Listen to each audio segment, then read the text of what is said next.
What would you do if a billionaire left you $0, but changed your life forever? Tonight, I'm going to tell you about Noah Reyes, a broken single father who served his last table at a dying diner, expecting nothing but another empty night. Instead, he found a hidden note that would either destroy him or save everything he loved. This is a story about kindness when no one's watching, about being tested when you're already at your breaking point, and about how sometimes the smallest gesture can echo across hundreds of lives. Stay with me until the very end and comment what city you're watching from. I want to see how far this story travels. The rain came down in sheets that November night, turning the cracked parking lot of Old Maple Diner into a constellation of shallow puddles that reflected the dying neon sign overhead. The O in open had been flickering for 3 years. Nobody had bothered to fix it. Nobody ever bothered with anything at Old Maple anymore. Inside, Noah Reyes moved between tables with the practiced efficiency of a man who had learned to make himself invisible.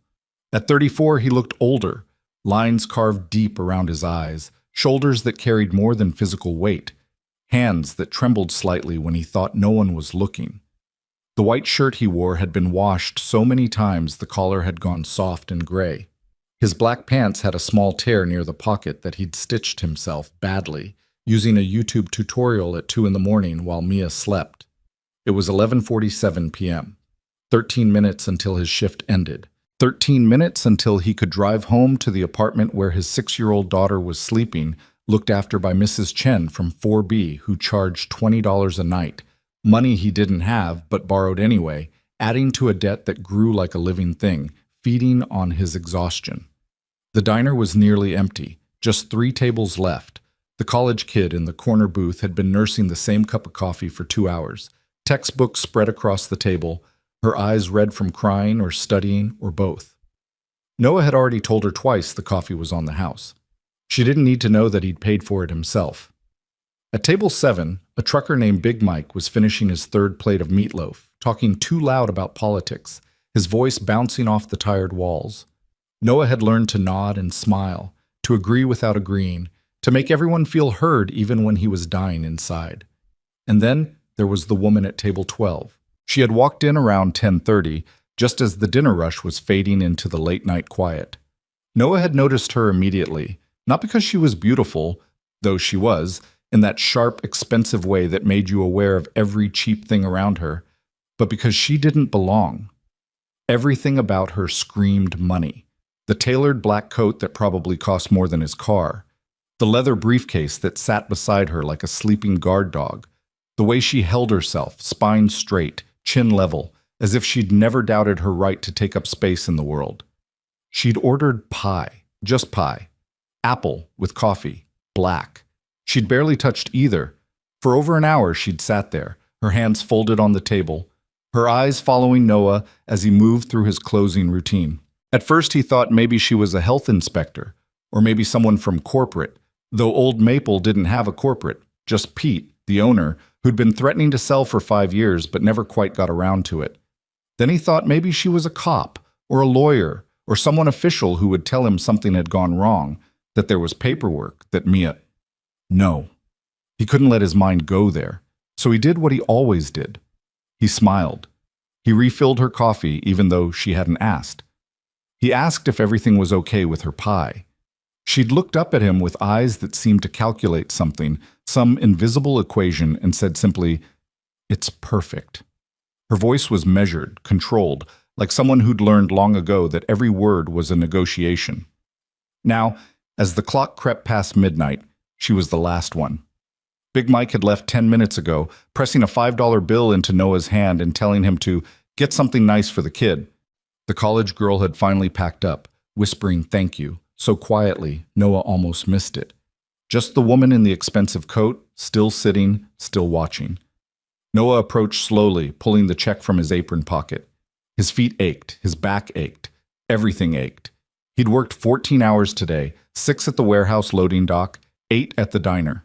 Tomorrow he'd do it again, and the day after that, and the day after that, until something broke. Until he broke. "Can I get you anything else, ma'am?" His voice was gentle, practiced. the voice of someone who'd learned that kindness sometimes paid better than efficiency. She looked up at him, and for a moment, something flickered across her face. Recognition, maybe, or satisfaction, or something else he couldn't name. "No, thank you." She reached for her briefcase, pulled out a wallet that was probably worth more than everything Noah owned. "The pie was lovely. You've been very attentive." "Just doing my job, ma'am." "Is that all it is?" She tilted her head slightly. "A job?" The question caught him off guard. Most customers didn't ask questions like that. Most customers didn't ask questions at all. He hesitated, unsure what she wanted. "I try to treat people the way I'd want to be treated. That's all." She nodded slowly, as if he'd confirmed something. Then she stood, gathering her coat and briefcase with practiced efficiency. She left 3 $20 bills on the table, exact change for a $7 check. No tip. Noah felt the familiar drop in his stomach, the little death that happened every time a table stiffed him. He knew it was stupid to expect tips, knew that people had their own problems, their own reasons. But God, he'd been counting on it. He'd been counting on every dollar tonight because Mia's school had sent home another notice about the field trip next week, and the fee was $35. And he'd promised her she could go, that she wouldn't be the only kid left behind again. "Thank you for coming in," he managed, his voice steady despite everything. "Drive safe." The woman paused at the door, rain visible beyond the glass, her hand on the handle. She turned back, and in the ugly fluorescent light, her face was unreadable. "You remember names, don't you?" she said. "Ma'am?" "The college girl. You called her Sarah, the truck driver. Mike, you remembered." Noah shrugged, uncomfortable with the observation. "Doesn't everyone?" Something that might have been a smile touched her lips. "No," she said quietly. "They don't." Then she was gone, disappearing into the rain and the night, leaving Noah alone in the empty diner with the smell of old coffee and the weight of another day survived, but not one. He moved mechanically through his closing routine. Cleared table 12. Stacked the dishes, wiped down the surface. The 320s went into the register. He tried not to think about the $35, about Mia's face when he'd have to tell her sorry, honey, maybe next time, even though they both knew next time never came. He lifted the plate where the pie had been, barely touched, and that's when he saw it. An envelope. Cream-colored, expensive paper, the kind you only saw at weddings or funerals or important legal documents. His name was written on the front in precise, elegant handwriting. For the waiter who remembers names. Noah's hand shook as he picked it up. His first thought was that it was a complaint, that he'd done something wrong, that this was how people delivered bad news now. His second thought was that it might be money, but he dismissed that immediately because people didn't leave tips in sealed envelopes, and anyway, she'd already left exact change, no tip, message clear. He looked around the empty diner as if someone might be watching, as if this were a test or a joke or a mistake. Then, because he had to know, because the not knowing would eat him alive for the rest of the night, he slid his finger under the seal and opened it. Inside was a single piece of cardstock, heavy and expensive, with words typed in a clean, professional font. "Noah Reyes, this is not charity, this is not pity, this is a proposal. I have been observing you tonight. I watched you pay for that girl's coffee with your own money. I watched you calm an angry man with patience you didn't have to give.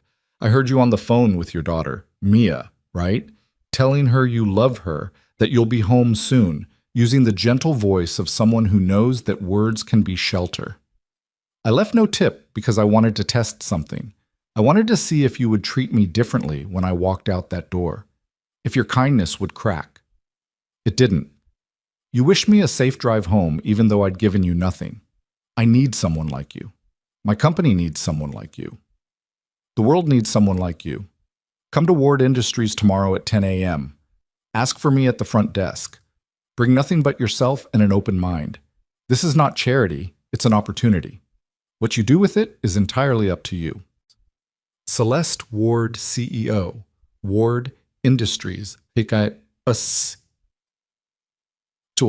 At the bottom of the card was an address in downtown's financial district, where the buildings touched the sky, and people like Noah didn't exist except as the invisible hands that cleaned offices and served coffee and kept the machinery of wealth running smoothly.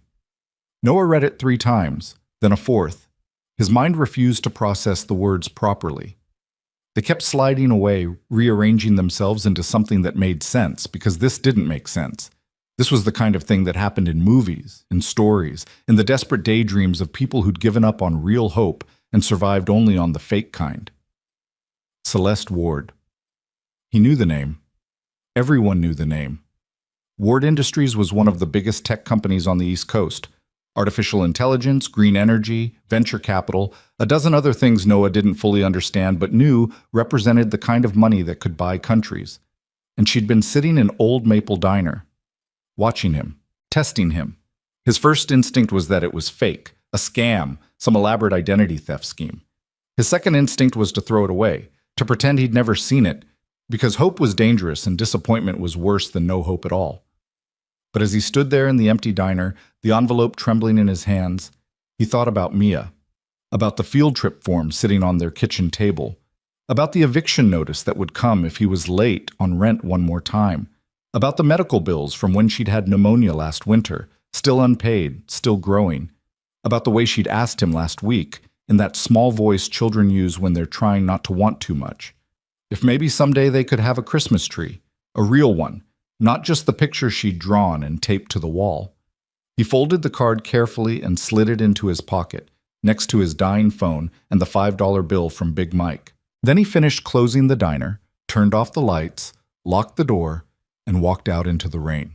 The drive home took 23 minutes through streets that got progressively worse, buildings progressively more tired, until he reached the Garden Terrace Apartments, a name that mocked itself, as there was no garden and no terrace, just a 4-story brick box slowly surrendering to time and neglect. He parked his 15-year-old Honda Civic in the spot marked 2C. The paint so faded you could barely read it. The engine made a sound like grinding teeth when he turned it off. He sat in the darkness for a moment, rain drumming on the roof, trying to organize his thoughts into something coherent. Tomorrow at 10 a.m. Ward Industries. Celeste Ward. It had to be fake. It had to be. But what if it wasn't?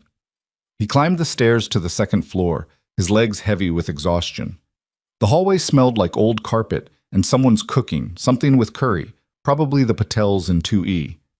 At his door he paused, listening. Silence. Good. Mia was asleep. Mrs. Chen opened her door before he could knock, as if she'd been waiting. She was 76, thin as paper, with eyes that saw too much. "She's been asleep since 8:30, Mrs. Chen whispered. "No nightmares tonight." Relief flooded through him. The nightmares had been bad lately. Mia dreaming about her mother, about the accident, about losing Noah too. He'd held her through too many 3 a.m. panic attacks, promising her that he wasn't going anywhere, that she was safe, that everything would be okay, lying, always lying, because he didn't know if any of it was true. "Thank you, Mrs. Chen. I'll get you the money tomorrow. I promise." She waved a hand, cutting him off. "You give me when you have it. The baby needs you more than I need money. Now go. You look dead on your feet." He wanted to argue, to insist, to maintain some dignity, but he was too tired. He just nodded and slipped into his apartment. It was small, very small. Studio apartment that the landlord generously called a one-bedroom, because there was a curtain you could pull across to separate the sleeping area from the living area. 340 square feet of space for 2 lives. The kitchen was 3 feet of counter and a hot plate. The bathroom was the size of a closet. The window looked out onto a brick wall. But it was clean. God, it was clean. Noah made sure of that. And it was warm, and it was theirs. Mia was curled up on the bed they shared, buried under her favorite blanket, the purple one with stars that was getting too small for her, but that she refused to give up. Her dark hair spilled across the pillow, and in sleep she looked peaceful in a way she rarely did awake. 6 years old and already worried about money, about making things harder for Daddy, about being good so he wouldn't leave like Mommy did. It broke his heart every single day. Noah changed quietly, pulling on sweatpants and an old t-shirt, moving by muscle memory in the darkness. He sat on the edge of the bed, careful not to wake her, and pulled the envelope from his pocket. In the dim light from the street lamp outside, he read the card again. This is not charity, it's an opportunity. 5 years ago, he would have laughed. 5 years ago, he'd been someone different. Noah Reyes, software engineer, 30,000 a year salary, wife he loved, baby daughter, a future that looked bright and wide and full of possibility. They'd had plans, a house, maybe another kid, vacations, normal things, human things. Then one night, black ice, an intersection, a truck that didn't stop. Emily died on impact. Noah spent 3 months in the hospital. When he came out, everything was gone. The medical bills had eaten their savings. His job had moved on. His skills had aged out in an industry that measured careers in months, not years. The settlement from the truck company had barely covered Emily's funeral. He'd tried to rebuild. God, he'd tried. Sent out hundreds of resumes, took online courses, networked. But nobody wanted a developer with a 3-year gap and medical issues and a kid who got sick a lot because she'd inherited her mother's weak lungs. So he'd taken what he could get. Warehouse work, diner work, any work, all work. Trying to be both parents, failing at both, surviving only because Mia was too young to realize how badly he was failing. And now this impossible card with its impossible offer. Come tomorrow at 10 a.m. He couldn't. He had a warehouse shift at 9. He'd lose the day's pay. And for what? A scam? A joke? Some billionaire's twisted social experiment? But if it wasn't, and he didn't go, and he spent the rest of his life wondering what if, Mia stirred in her sleep, reaching out instinctively for him. Noah lay down beside her, wrapping his arm around her small body, feeling her heartbeat against his chest, the only thing in his life that still felt real and solid and true. I love you, baby girl, he whispered. I'm trying so hard. She mumbled something in her sleep, burrowed closer, and was still. Noah closed his eyes, the card still clutched in his hand, and tried to sleep. But all he could see was that woman, Celeste Ward, sitting in the diner, watching him with those calculating eyes, seeing something in him that he couldn't see in himself. You remember names. Yeah, he remembered names. He remembered everyone who'd ever been kind to him, everyone who'd helped when they didn't have to, everyone who'd seen him as human instead of invisible. The list wasn't long, but every name on it mattered. Maybe that's what she saw. Maybe that's what she wanted. Or maybe she was just bored and cruel, and this was how rich people entertained themselves. Only one way to find out. Sometime around 3 in the morning, Noah made his decision. He'd call in sick to the warehouse. He'd lose the day's pay, $48 he desperately needed. He'd put on his one good suit that didn't fit quite right anymore and was a decade out of style. He'd wake up Mrs. Chen and ask her to watch Mia for the morning, adding to the debt that kept growing. And he'd go to Ward Industries at 10 a.m., not because he believed, not because he had hope, but because Mia deserved a father who at least tried, even when trying felt like walking off a cliff in the dark, praying there'd be ground on the other side. Morning came too fast and too slow. Noah barely slept, his mind churning through possibilities and disasters in equal measure. When the alarm went off at 6:30, Mia was already awake, sitting up in bed with her stuffed rabbit, Mr. Hoppy, clutched to her chest. Daddy, you were talking in your sleep, she said softly. Sorry, baby. Did I wake you? She shook her head. You said someone's name, Celeste. Who's Celeste? Noah's heart clenched. Even in sleep, he couldn't escape this. Just someone I met at work. Nothing important. But Mia had their grandmother's eyes, Emily's mother's eyes, the ones that could see through lies. Are you worried? A little. About money? God, she was 6. She shouldn't have to think about money. About grown-up stuff. You don't need to worry about it. She looked at him seriously, this small person who'd already learned too much about the world's sharp edges. Mrs. Chen says worry is like carrying stones. The more you carry, the slower you go. Noah couldn't help but smile. Mrs. Chen is pretty smart. Are you going to work today? This was the hard part. He never lied to Mia. Never. She'd lost her mother to a lie the universe told, that tomorrow was guaranteed, that safety was real, that love could protect you from everything. I have to go somewhere different today, he said carefully. A meeting. I'll be back by lunch. A meeting about what? About, he hesitated, about maybe making things a little easier. For us. Her eyes lit up with something dangerous. Hope. Like you getting a better job? Maybe. Or maybe nothing. I don't know yet. I just have to go see. She nodded slowly, processing this. Then, in the way children did, cutting straight through to the thing that mattered. Will you be safe? Yes, baby, I promise. It's just a meeting in an office. Okay. She hugged Mr. Hoppy tighter. Can I have cereal for breakfast? And just like that, the world was simple again. Cereal, breakfast, normal things. Noah made her breakfast, off-brand Cheerios with milk that would expire tomorrow, and got her ready for school. Mrs. Chen agreed to take her to the bus stop, waving off his thanks and his promises to pay her back as if money were nothing, as if kindness were free. By 8:30, Mia was fed and dressed and walking hand in hand with Mrs. Chen down the hallway. She turned back at the stairs, her small face worried. Daddy? Yeah, baby? Whatever happens at the meeting, I love you anyway. His throat closed up.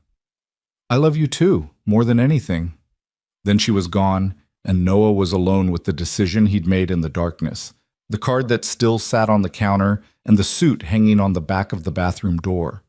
He showered in water that ran cold after 2 minutes. He shaved with a razor that pulled more than cut.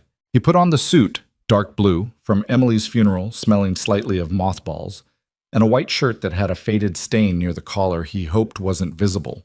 In the mirror, he looked like someone playing dress-up, someone pretending to be the person he used to be. At 9:45, he locked the apartment door and walked down to his car. The Honda started on the third try.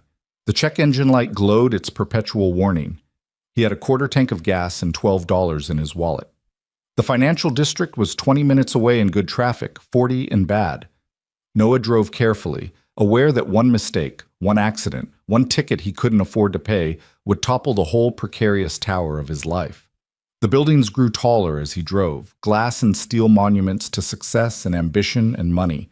So much money that it became abstract, meaningless, a different language entirely.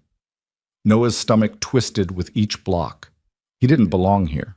These were buildings for people who'd never worried about rent, who'd never had to choose between medicine and food, who'd never worn shoes with holes they covered with cardboard. Ward Industries occupied floors 40 through 52 of the Sterling Tower, a spike of silver glass that caught the morning sun and threw it back like a challenge. Noah parked in a public garage 3 blocks away because he couldn't afford the parking at the building, $25 for the first hour, and walked the rest of the way. The lobby was marble and gold and the quiet hum of wealth, a fountain in the center that probably cost more than his life. Security guards who watched him the way guards watched people who didn't belong. His hands were sweating. He approached the front desk where a young woman with perfect hair and perfect makeup and a perfect smile looked up from her computer. Good morning. Welcome to Sterling Tower. How can I help you? Noah's voice came out steady. He was proud of that. I have a meeting at Ward Industries, 10th floor, 10 o'clock. Name? Noah Reyes. She typed something, her smile never flickering. And who are you meeting with? This was the moment. This was where it would fall apart, where she'd look confused, where he'd realize it was all a mistake or a joke or a dream. Celeste Ward. The woman's fingers paused. She looked up at him, really looked, and something in her expression shifted. Surprise, maybe, or curiosity, or assessment. One moment, please. She picked up a phone, spoke quietly, listened, nodded. When she hung up, her smile had changed. It was real now, uncertain. Mr. Reyes, please take the elevator to the 50th floor. You'll be met there. Thank you. Good luck, she added, and he didn't know if she was being polite or if she knew something he didn't. The elevator was glass on one side, showing the city falling away as he rose. Noah watched the ground shrink, watched his old life get smaller and smaller until it was just one tiny point among millions, indistinguishable, forgettable. The doors opened at 50 with a soft chime that sounded like money. A man in an expensive suit was waiting, mid-40s, black, with the kind of presence that made you stand straighter without meaning to. He extended a hand. Mr. Reyes, I'm Marcus Thompson, Ms. Ward's executive assistant. Thank you for coming. She's waiting for you. Noah shook his hand, aware of his own calluses against Thompson's smooth palm. Is this real? Something that might have been amusement flickered across Thompson's face. Let's find out. Follow me, please. They walked through spaces that didn't feel like offices so much as temples to success. Glass everywhere. Art that Noah recognized from museums he'd taken Mia to on free days. Views of the city that made you feel like a god. And people. So many people moving with purpose and confidence and expensive clothes, talking about markets and acquisitions and projections, speaking languages Noah had once known but had forgotten. Finally, they reached a corner office. Thompson knocked once, then opened the door. "Mr. Reyes, Miss Ward." The woman from the diner sat behind a desk the size of Noah's entire kitchen, but she wasn't looking at papers or computers or any of the trappings of power. She was looking at him with those same calculating eyes, seeing something he still couldn't name. "Thank you, Marcus. Please hold my calls." "Of course." The door closed with a soft click, and Noah was alone with Celeste Ward. She stood, walked around the desk, and gestured to a pair of chairs by the window. Not the formal interview setup, but something more casual, more human. "Sit, please. Coffee? Water?" "I'm fine, thank you." "You're terrified." It wasn't a question. Noah decided honesty was all he had. "Yes." "Good. That means you're smart." She sat across from him, not behind a desk or position of power, but as an equal, or at least pretending to be. "Did you bring the card?" He pulled it from his pocket, worn now from being held all night. She glanced at it and nodded. "I meant every word. This is not charity. This is not pity. I have a problem, and I think you might be the solution." "I don't understand." "I know. Let me explain." She leaned back, her fingers steepled. Ward Industries is successful, very successful. We make billions of dollars a year developing technology that changes the world. But we've gotten disconnected. We operate at such a high level that we've forgotten what it means to actually help people. Real people. Not markets. Not demographics. People. Noah listened, still waiting for the catch, the twist, the moment this turned into something ugly. 2 years ago, Celeste continued, I launched the Second Chances initiative. The goal is simple.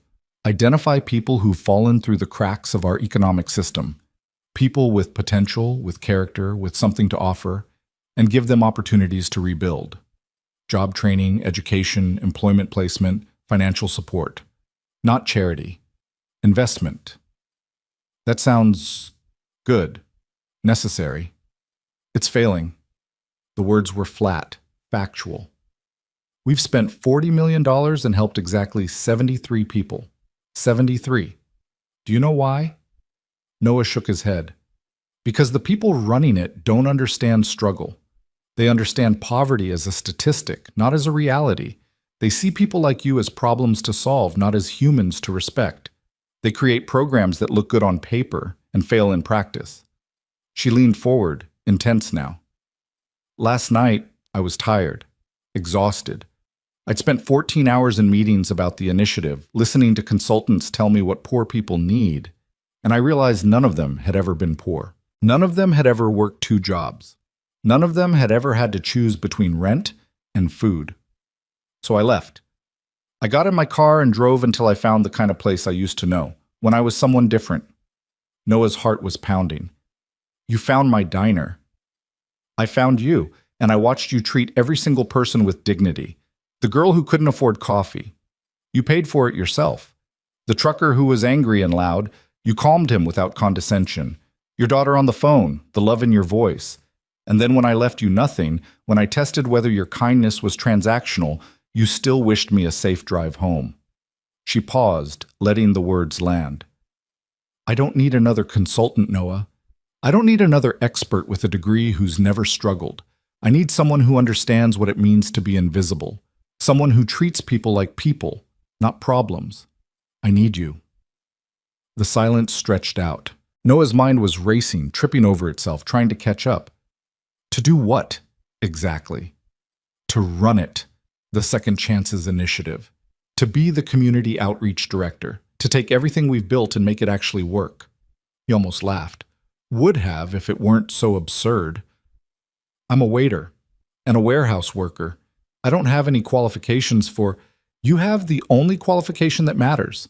You give a damn, and you know how to see people. I don't have a degree. I didn't even finish. I don't care about degrees. I care about character.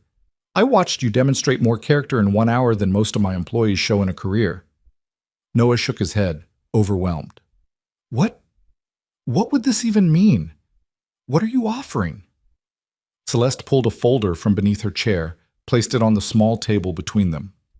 Salary of $75,000 a year, full benefits, health, dental, vision, 4 weeks paid vacation, and a full scholarship to any school in the state for your daughter, Mia, right? The name hit him like a physical blow. How do you? You said her name on the phone last night. I remembered, because that's what we do, isn't it? We remember names. Noah opened the folder with shaking hands, saw the contract, saw the numbers that seemed impossible, obscene, life-changing, saw words like comprehensive health coverage and educational endowment and retirement benefits, things he'd stopped believing were real. Why? The word came out broken. Why me? You don't know me. You don't know if I can do this. I could be anyone. You could be my mother. Celeste's voice changed, became softer, more human. 35 years ago, my mother was a waitress in a diner just like yours. Single mother, 2 kids, working herself to death for pennies, and one night, a customer noticed, really noticed, saw her, helped her, changed everything. She stood, walked to the window, looking out over the city. That customer was the founder of this company. He gave my mother a job, not out of pity. Out of recognition that talent and character don't have prerequisites. My mother became one of the best executives this company ever had. And when she died 5 years ago, she made me promise something. Celeste turned back, and Noah saw tears in her eyes that she didn't bother to hide. She made me promise to keep looking, to keep seeing, to never let success make me blind. So yes, Noah Reyes, I sat in your diner and I tested you, and you passed. Not because you were trying to, but because being decent is just who you are, even when no one's watching, even when it cost you something. Noah couldn't speak. His throat was too tight, his chest too full. I'm not asking you to decide right now, Celeste said. Take the folder home, read the contract, think about it. Talk to Mia. Take a week if you need to. But know this, I'm serious. This is real. And if you say yes, you'll change hundreds of lives, maybe thousands, starting with your own. Noah looked down at the folder, at the impossible promise it contained. $75,000. Benefits. A scholarship. A life where Mia could just be a kid, where he could be home for dinner, where they could have a Christmas tree and medicine and shoes without holes. I need to think, he managed. Of course. This is too much, too fast. I need time. I understand. Marcus will give you his card. Call him when you decide, or don't. The offer stands either way. Noah stood on shaking legs. The city stretched out beyond the window, vast and indifferent, and suddenly, impossibly full of hope he didn't trust. Ms. Ward. Celeste, please. Celeste. Thank you. For seeing me, for even considering Noah. She smiled, and it transformed her face into something warm. I'm not doing you a favor. You'd be doing me one. Remember that. He left in a daze, barely aware of Marcus pressing a business card into his hand, barely aware of the elevator descending, barely aware of walking back to his car. The folder felt like it weighed nothing and everything. The contract inside might as well have been written in a foreign language for all the sense it made to his scrambled brain. He sat in his Honda, in the parking garage, and finally let himself shake. Let himself feel the enormity of what had just happened. Let himself imagine, just for a moment, saying yes. And then he thought about Mia, about being home for dinner, about her having a real school, real opportunities, real choices, about her not growing up the way he had, afraid, invisible, always one crisis away from collapse. His phone buzzed. A text from Mrs. Chen. Mia home from school, all good, take your time. He looked at the time. 11:47 a.m. Exactly 12 hours since he'd found the card under that plate. 12 hours since his life had cracked open like an egg, spilling possibilities everywhere. Noah drove home slowly, carefully, The folder on the passenger seat beside him like a passenger with an opinion. He didn't know what he was going to do. Didn't know if he was brave enough to say yes or smart enough to say no. But for the first time in 5 years, he felt something he'd forgotten existed. Hope. Dangerous, terrible, beautiful hope. The apartment felt different when Noah walked through the door at noon. The same 340 square feet, the same worn carpet, the same water stain on the ceiling that looked like a map of somewhere he'd never go. But the folder in his hand changed the gravity of everything, made the walls feel both smaller and more precious, like he was seeing his life from the outside for the first time. Mia was at the kitchen table with Mrs. Chen, practicing her letters. She looked up when the door opened, and her whole face brightened in a way that made Noah's chest ache. "Daddy, you're home early!" He crossed the room and kissed the top of her head, breathing in the scent of her strawberry shampoo. Meeting didn't take as long as I thought. Mrs. Chen was watching him with those sharp eyes that missed nothing. The meeting went well. Noah set the folder on the counter, face down, casual. It was interesting. Interesting good or interesting bad? I'm not sure yet. He turned to Mia, who was looking between them with the worried expression children wore when they knew adults were speaking in code. "Hey, baby girl, how was school?" "Fine. We learned about butterflies.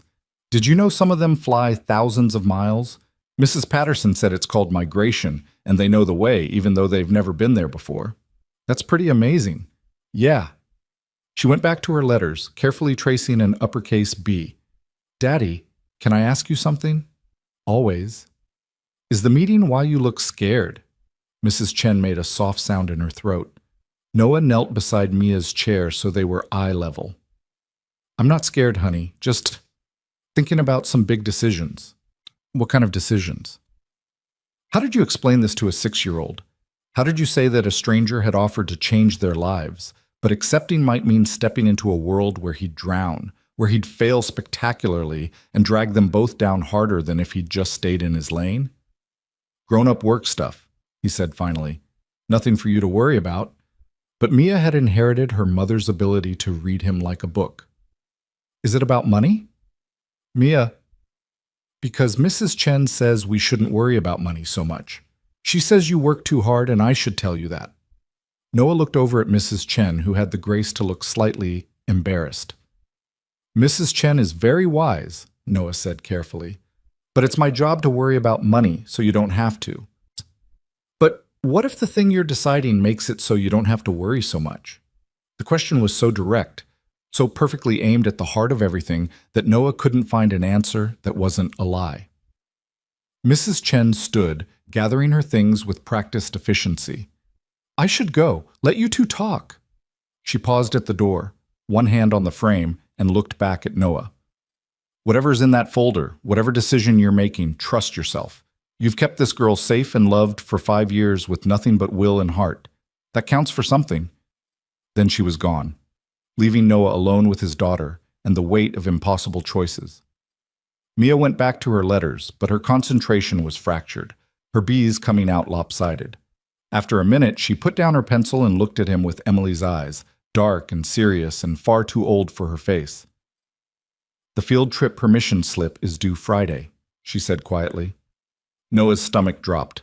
He'd been so lost in the chaos of the past 12 hours that he'd completely forgotten. The $35. The promise he'd made.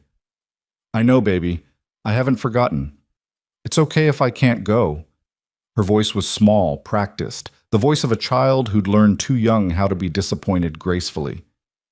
"Madison said field trips are boring anyway." "Madison's wrong. Field trips are important. You should go."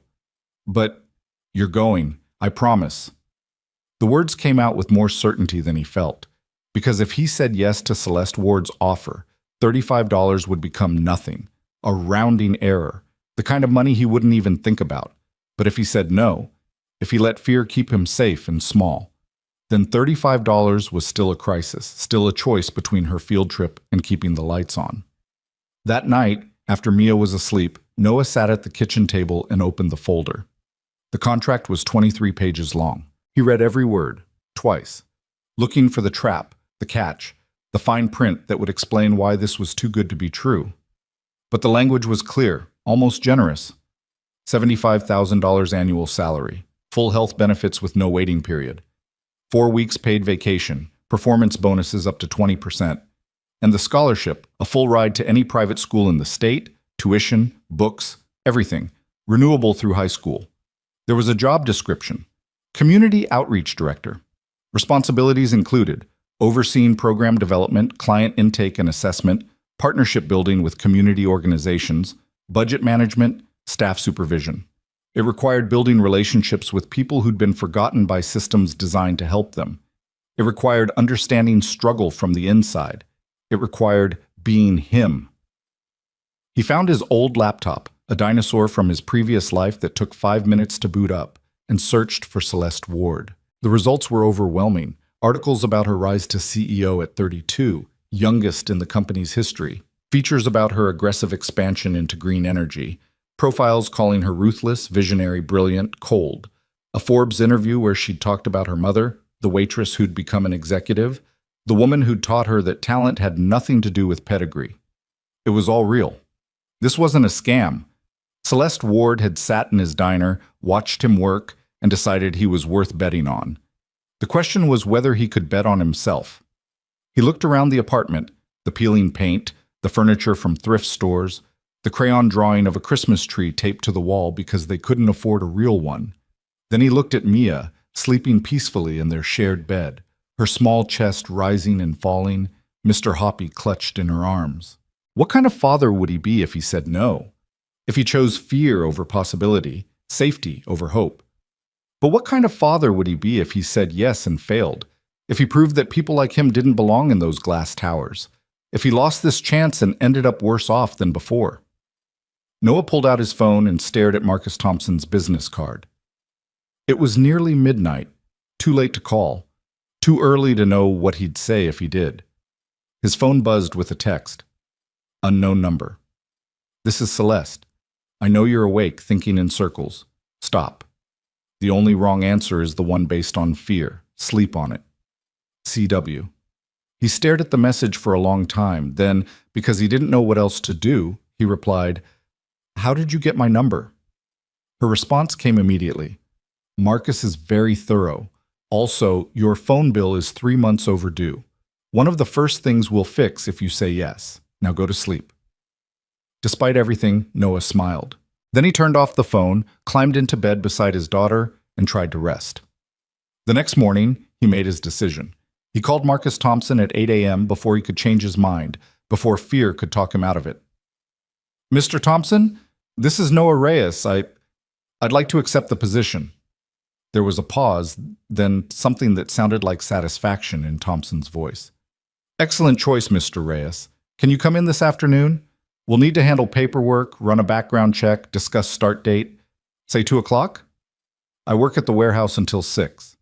Not anymore, you don't. Call them. Give notice. We'll pay you through the transition. It was that simple. That fast. One phone call, and his life changed direction like a car taking a turn too sharp, tires squealing, hoping the physics worked out. Noah spent the rest of the morning in a daze. He called the warehouse, told them he was giving his 2 weeks' notice. His supervisor, a decent man who'd always treated him fairly, sounded genuinely happy for him. He called Pete at the diner, got his voicemail, left a stumbling message about moving on, thanking him for the opportunity. He didn't mention where he was going or why. It felt too fragile still, too likely to shatter if he spoke it out loud. At 1:30, he put on his funeral suit again and took Mia to Mrs. Chen's apartment. I have to go back to that office, he told Mia, kneeling in the hallway outside 4B. This is important, okay? This is about making things better for us. Are you going to take the job? Her eyes were wide, hopeful, scared. I already did. Really? Her whole face transformed. Really, really? Really, really. But it's going to be different, baby. I'll be working in an office, wearing suits, being around people who are different from us. It might be hard. Will you be happy? The question stopped him cold. Would he be happy? He didn't know. He knew he'd be terrified. Knew he'd feel like an imposter. Knew every day would be a battle against his own certainty that he didn't belong. But he also knew that when he came home, he'd actually be present. That Mia would have opportunities he'd never dreamed of giving her. That maybe, for the first time since Emily died, they could stop just surviving and start actually living. "I'm going to try," he said, "for both of us. I'm going to try." She hugged him fiercely, her small arms around his neck. "I'm proud of you, Daddy." And God help him, he believed her. Ward Industries felt less intimidating the second time, though Noah's hand still shook as he rode the elevator to the 50th floor. Marcus Thompson met him with a warm handshake and a folder even thicker than the first one. "Welcome aboard, Noah. May I call you Noah?" "Please." "Excellent. We have a lot to cover today. First, the boring but necessary legal items. Background check authorization, standard procedure, nothing personal, direct deposit information, tax forms, benefits enrollment. Then we'll discuss your start date and initial training schedule." They spent 2 hours in a conference room, Noah signing documents and trying not to feel overwhelmed by the scope of what he was agreeing to. The benefits package alone made his head spin. Health insurance with a $5 copay. Dental coverage that included orthodontics. Mia's crooked front teeth could be fixed. Vision insurance, life insurance, disability insurance. Things he'd stopped believing were real. "Now," Marcus said, sliding another packet across the table, "the education scholarship for your daughter. This is administered through the Ward Foundation separately from your employment. So even if you left the company, Mia's education would remain secure. I'll need you to fill out these forms indicating your school preferences." School preferences? The scholarship covers tuition, books, uniforms, extracurriculars, and meals at any private institution in the state. I've included a list of our partner schools. Oakmont Academy is excellent. Small class sizes, strong arts program, very nurturing environment for young children. Or if you prefer something with a STEM focus, wait. Noah's brain was struggling to process. Private school? Her public school is fine. She's doing well there. Marcus smiled gently.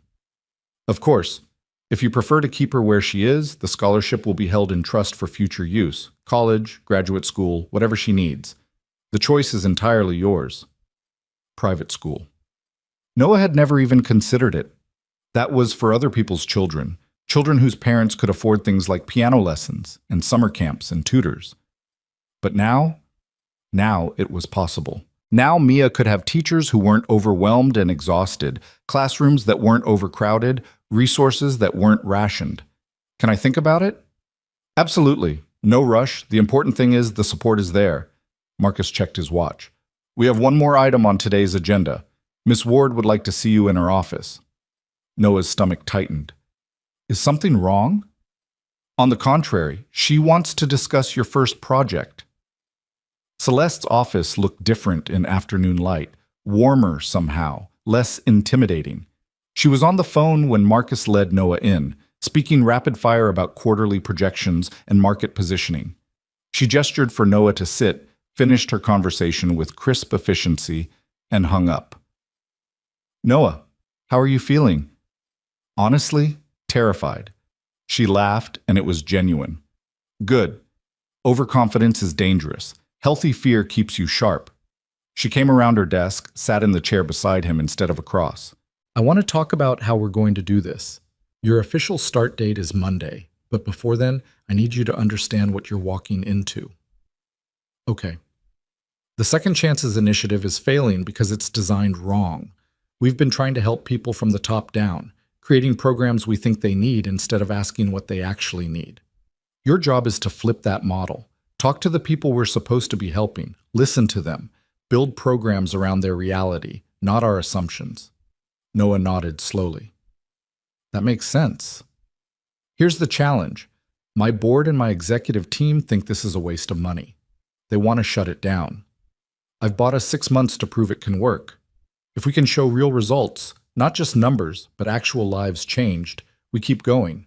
If not, the program dies and I lose the political capital to try again.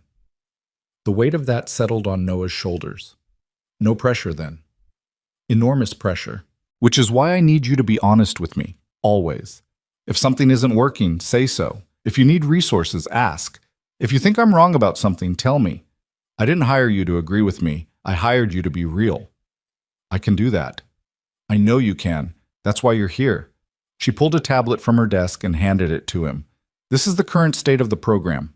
73 people helped over 2 years. Here are their files. What we did for them, what worked, what didn't.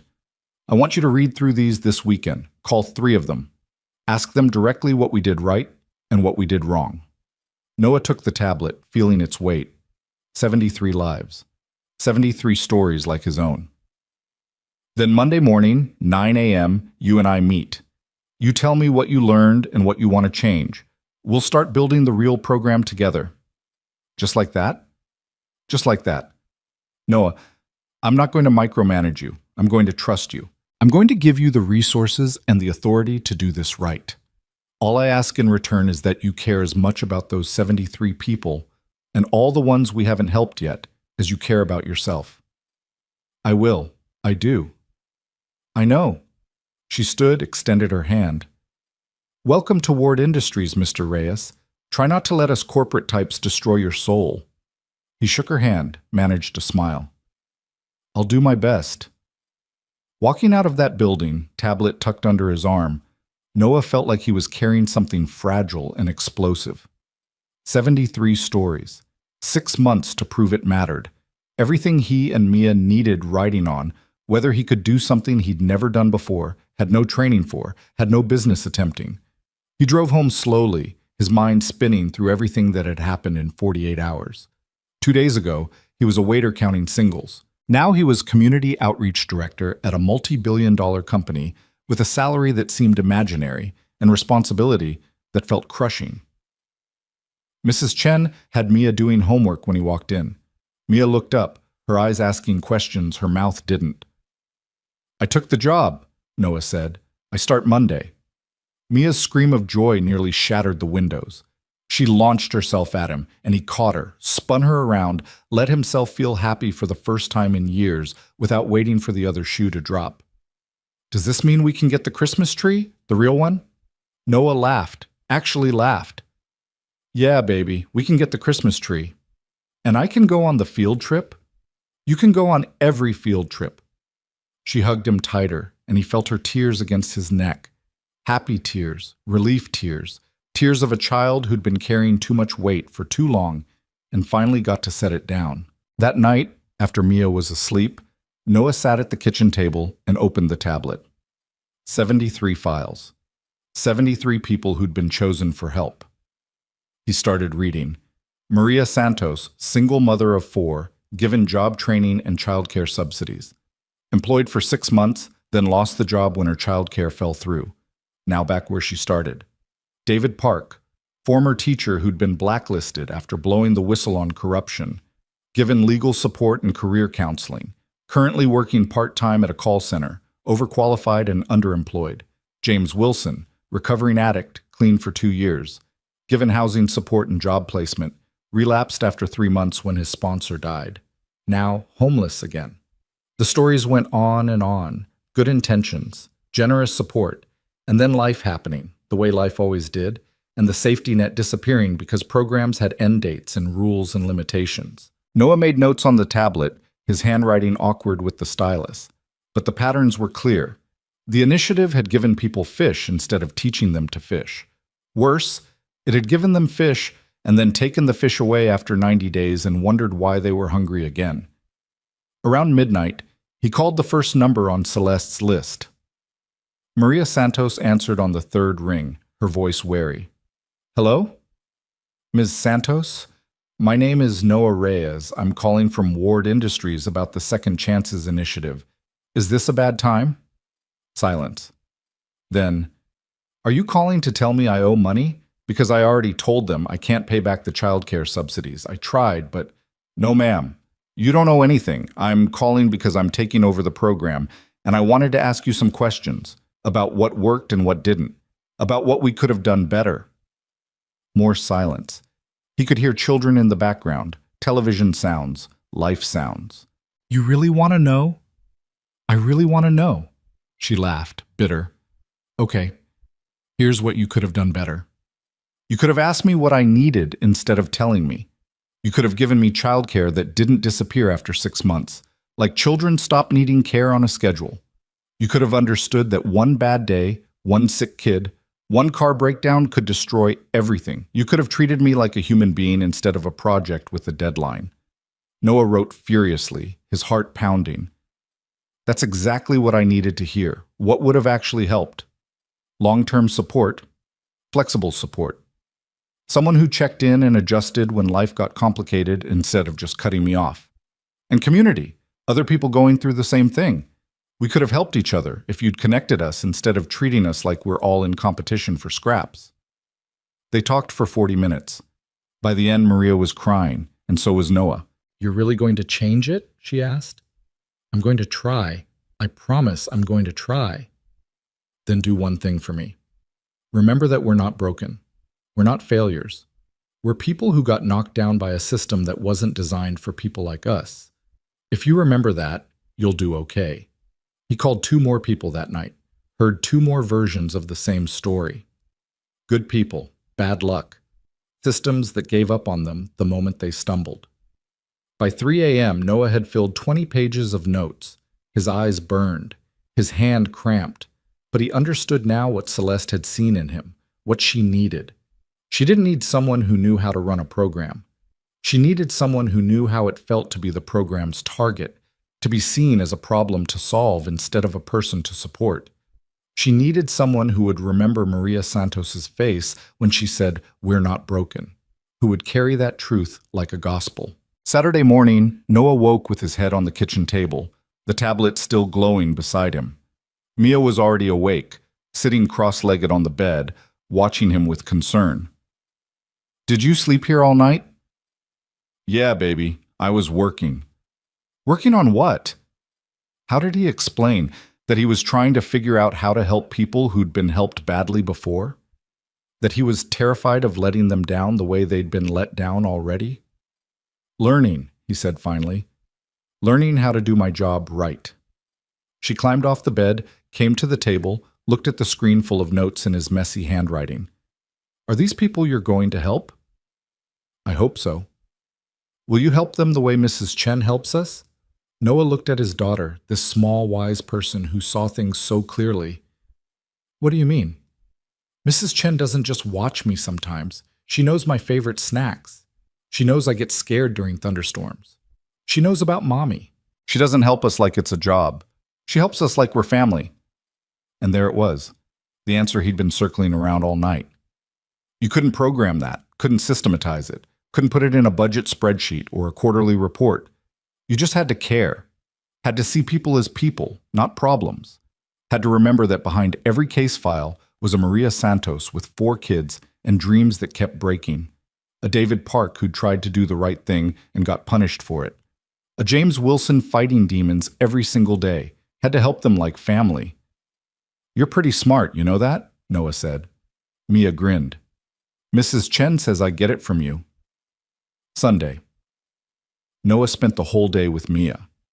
They walked to the park, the one with the broken swings that the city kept promising to fix. They got ice cream from the bodega, single scoops, because he still couldn't quite believe the money was real, couldn't quite let himself spend freely yet. They lay on the grass and watched clouds drift by, and Mia pointed out shapes while Noah tried not to think about Monday, about walking into that glass tower and pretending he belonged there. "Daddy?" Mia's voice was soft. "Are you going to be different now?" "Different how?" "Like, are you going to be busy all the time? Are you going to forget stuff?" Madison's dad got a new job and now he's always on his phone and he missed her dance recital. Noah's chest tightened. "I promise I won't forget. The whole point of this job is so I can be there more, not less." "Okay." She was quiet for a moment. "I'm scared." "Of what?" "That it won't be real, that something will go wrong and we'll have to go back to the way things were. And it will hurt more because we thought it was going to be different." He pulled her close, this small person who'd already learned that hope was dangerous, that good things didn't last, that the universe was not kind to people like them. "I'm scared too," he admitted. "But we're going to try anyway, because that's what brave people do. They try even when they're scared." "Is that what Mommy would say?" Noah's throat closed. They didn't talk about Emily much anymore. It hurt too much. But now he forced himself to remember, to channel the woman who'd believed in him when he was just a broke college kid with more dreams than sense. Your mom would say that fear is just love in a scary mask, that being afraid means you care about something enough to worry about losing it, and she'd tell us to hold hands and jump together. Mia looked up at him, Emily's eyes in her small face. Then let's jump, Daddy.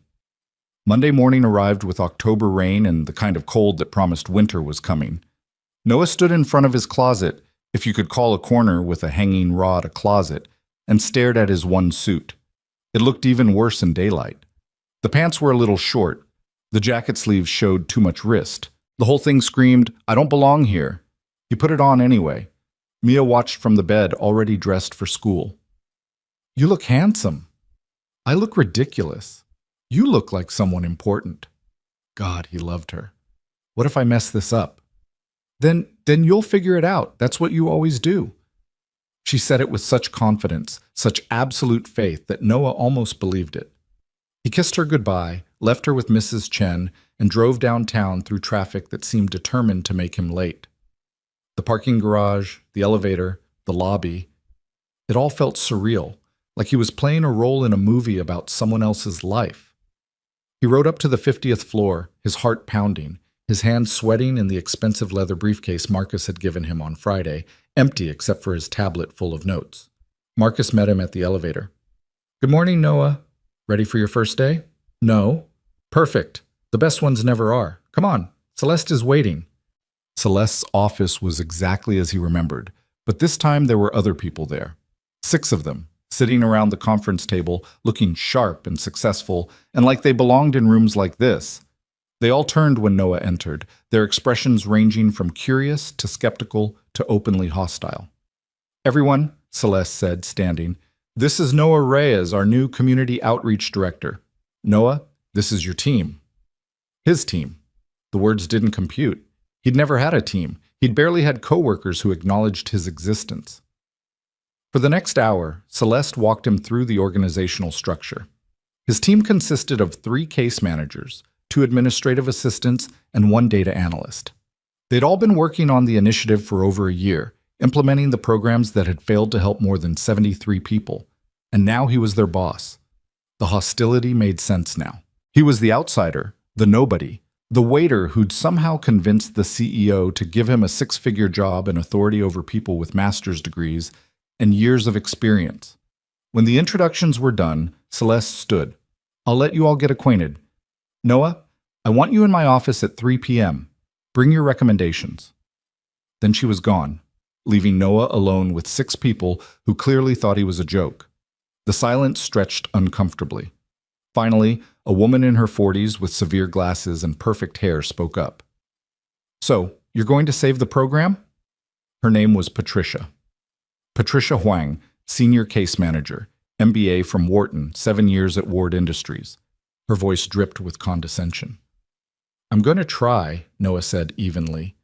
"With what qualifications exactly?" "I looked at your file. High school diploma.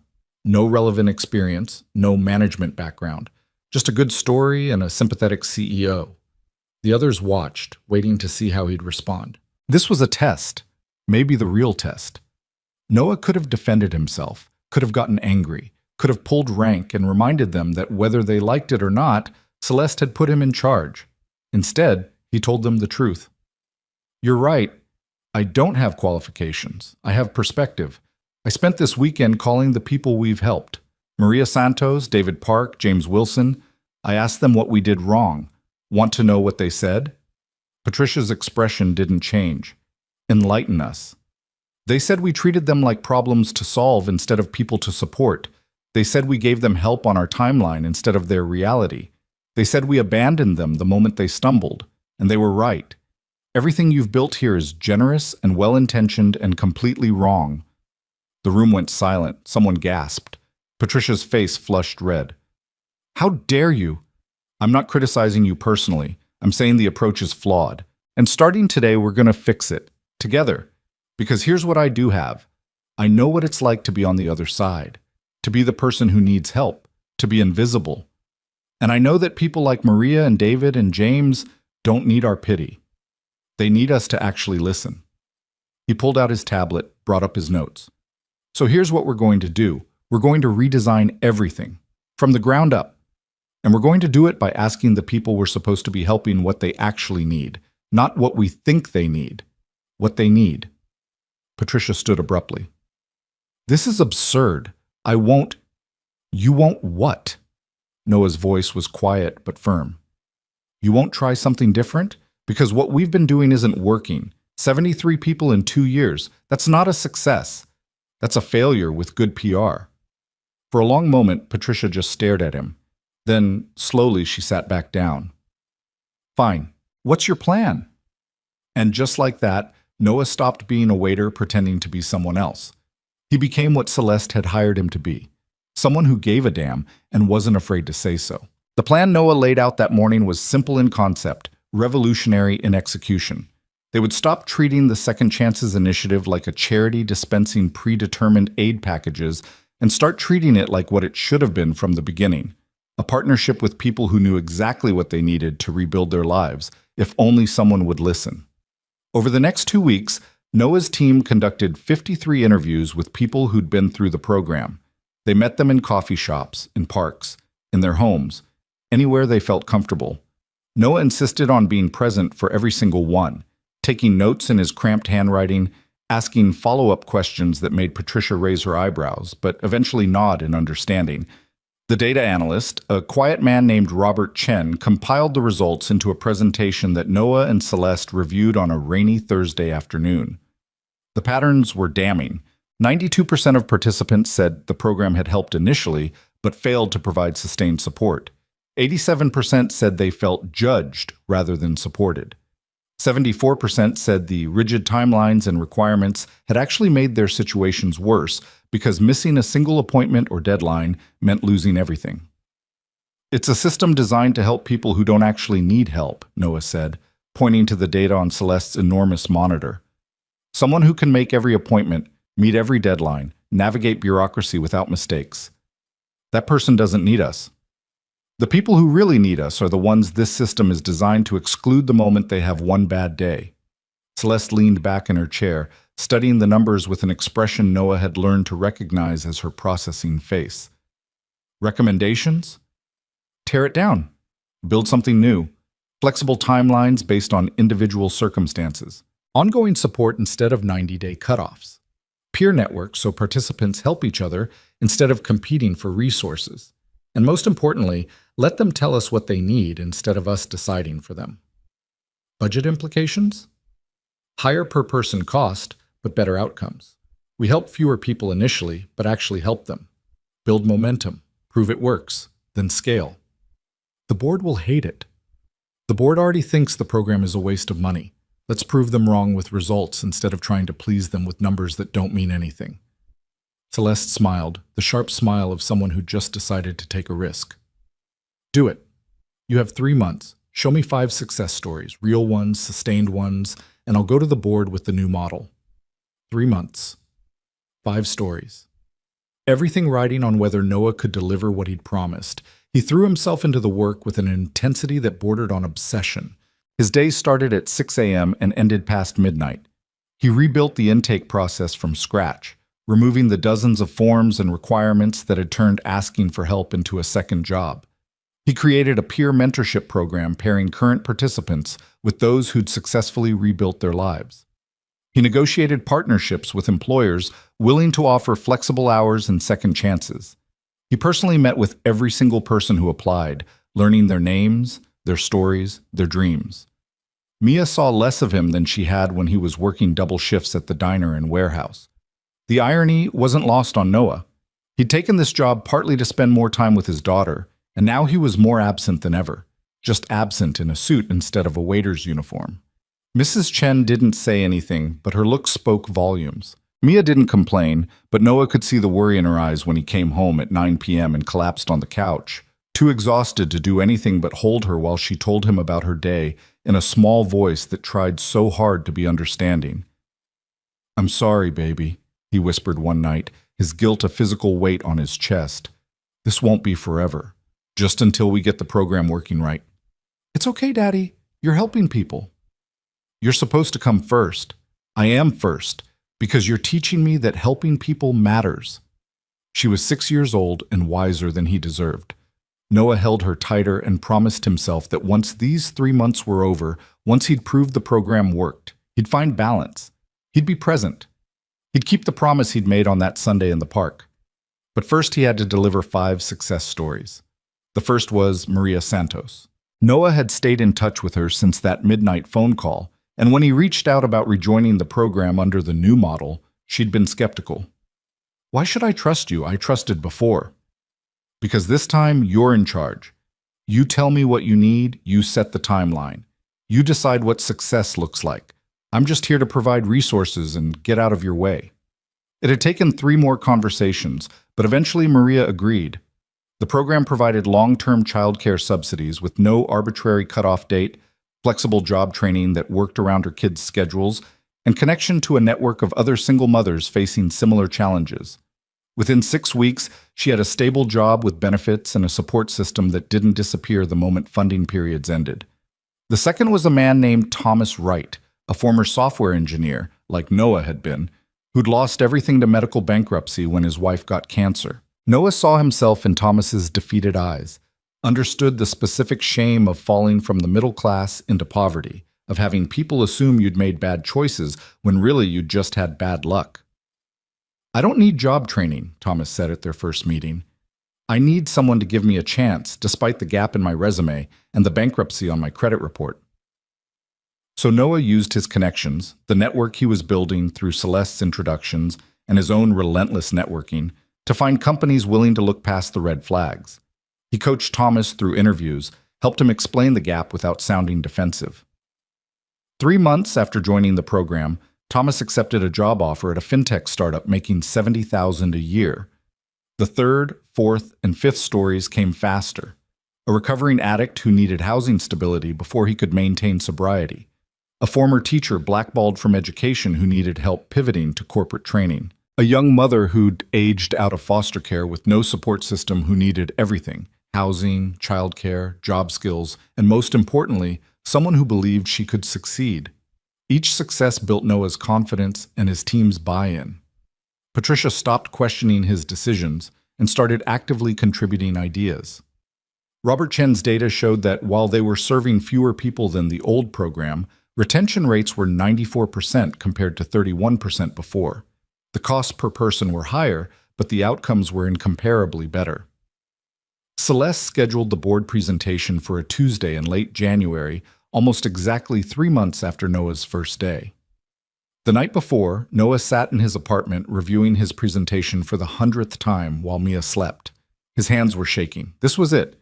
Everything came down to whether he could convince a room full of wealthy executives that the program deserved to continue.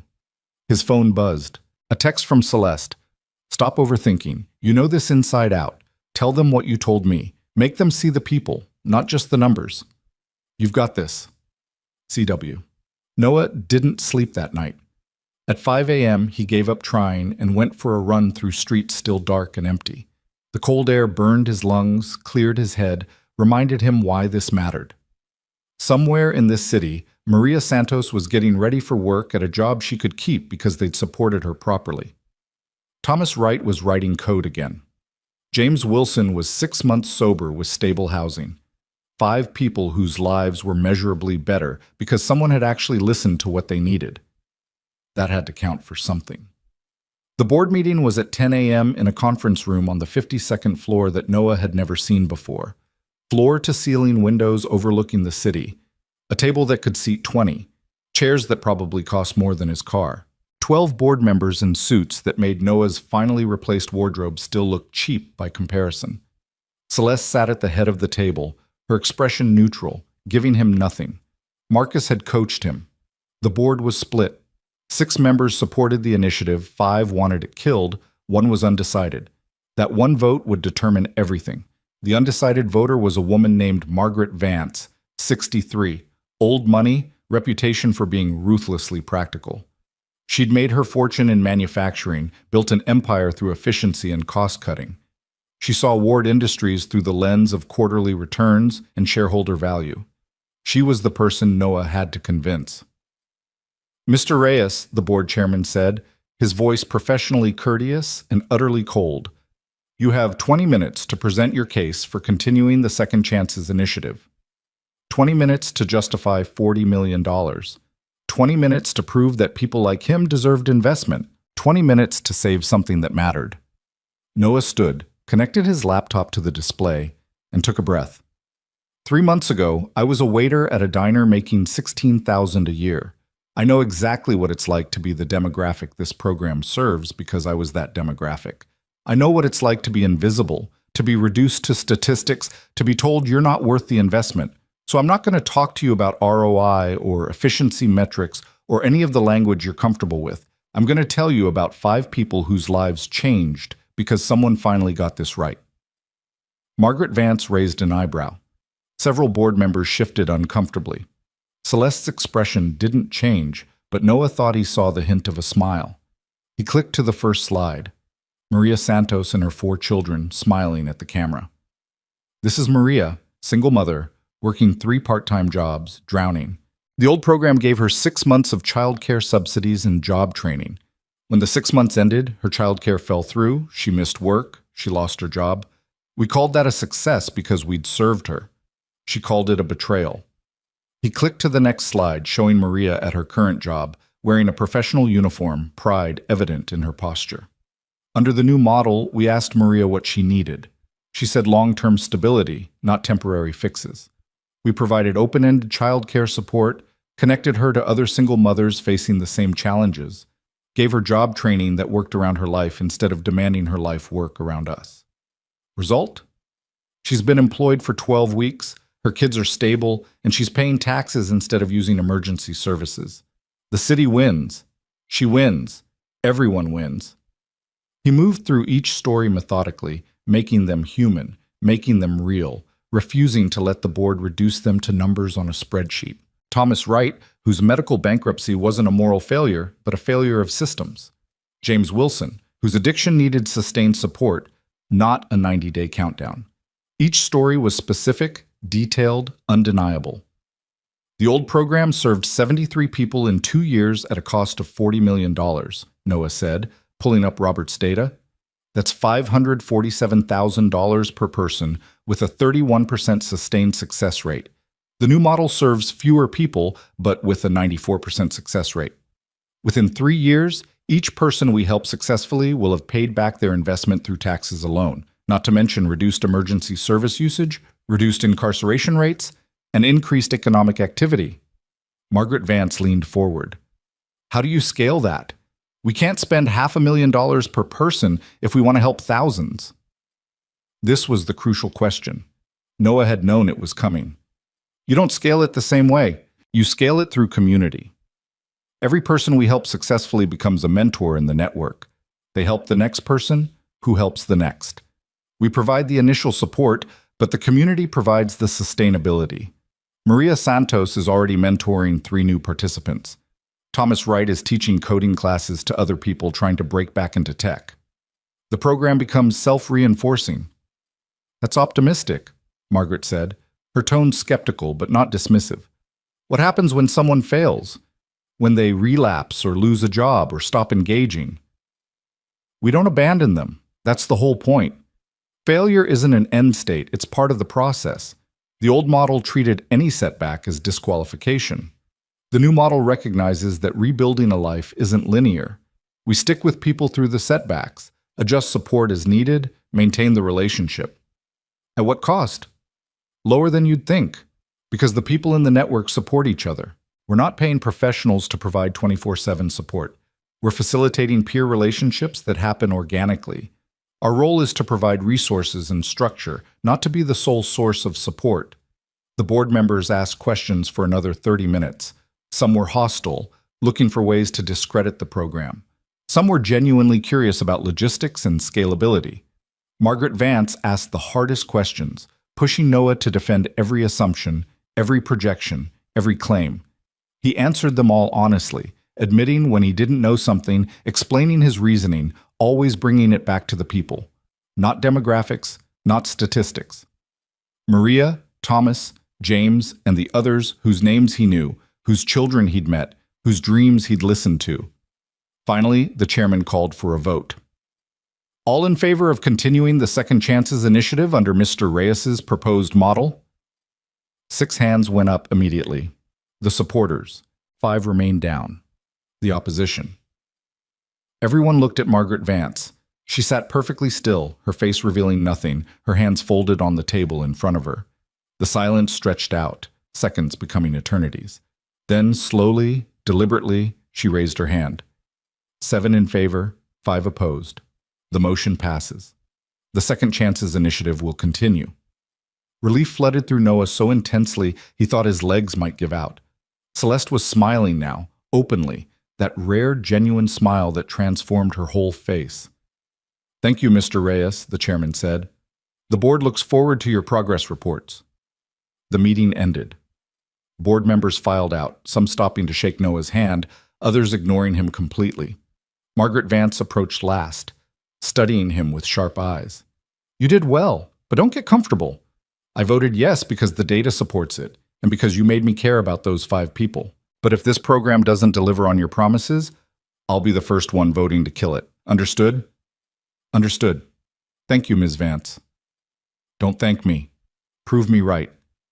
Then she was gone, and it was just Noah and Celeste in the enormous conference room overlooking the city. "You were brilliant," Celeste said quietly. "I knew you would be, but you exceeded even my expectations." "I was terrified the entire time." "Good terror. The kind that keeps you sharp." She walked to the window, looked out at the sprawling city below. "You bought us time, Noah. Now comes the hard part, delivering on everything you promised." "I know." "Are you ready for that?" Was he? Noah thought about the work ahead, about scaling the program, about managing expectations, about all the ways this could still fail. But he also thought about Maria's smile, about Thomas coding again, about James's 6 months of sobriety. "I'm ready." "Good. Because things are about to get complicated." She was right. Over the next 6 weeks, as word spread about the program's new approach, applications flooded in. They went from having a waiting list of 20 people to over 300. The team expanded from 6 to 15. The budget increased.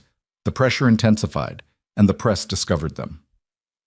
It started with a local business reporter who'd heard about Noah's unusual path from waiter to director.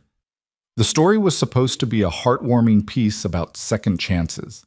Instead, it became a lightning rod. Billionaire CEO handpicks waiter for 6-figure job. Favoritism or vision? The headline read. The article questioned Noah's qualifications, suggested nepotism, implied that Celeste had chosen him for reasons that had nothing to do with merit. The story went viral. Suddenly, Noah wasn't the director of a promising program. He was a symbol of everything wrong with corporate America, proof that connections mattered more than credentials, evidence that the wealthy made decisions on whims rather than qualifications. The comments were vicious. They called him a charity case. They said he was unqualified and dangerous. They accused him of taking a job from someone who actually deserved it. They said worse things, crueler things, things Noah tried not to read but couldn't help seeing. The attention found its way to Mia's school.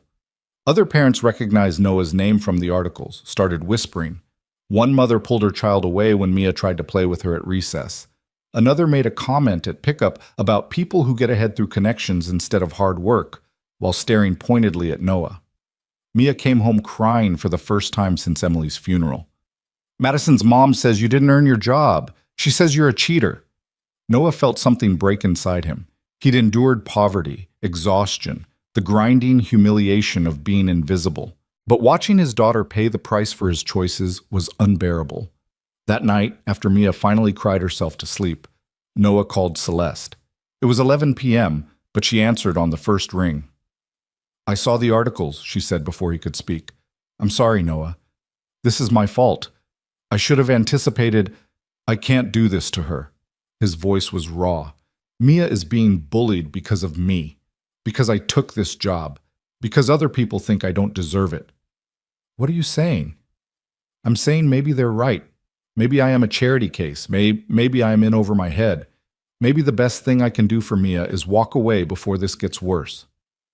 Silence on the other end. Then, Can I come over? What, now? Yes, now. What's your address? Noah gave it to her, too tired to argue. 20 minutes later, there was a knock on his door. Celeste Ward, Billionaire CEO, standing in the hallway of Garden Terrace Apartments at 11:30 at night, looking as out of place as a diamond in a junkyard. She was carrying a bag. Can I come in?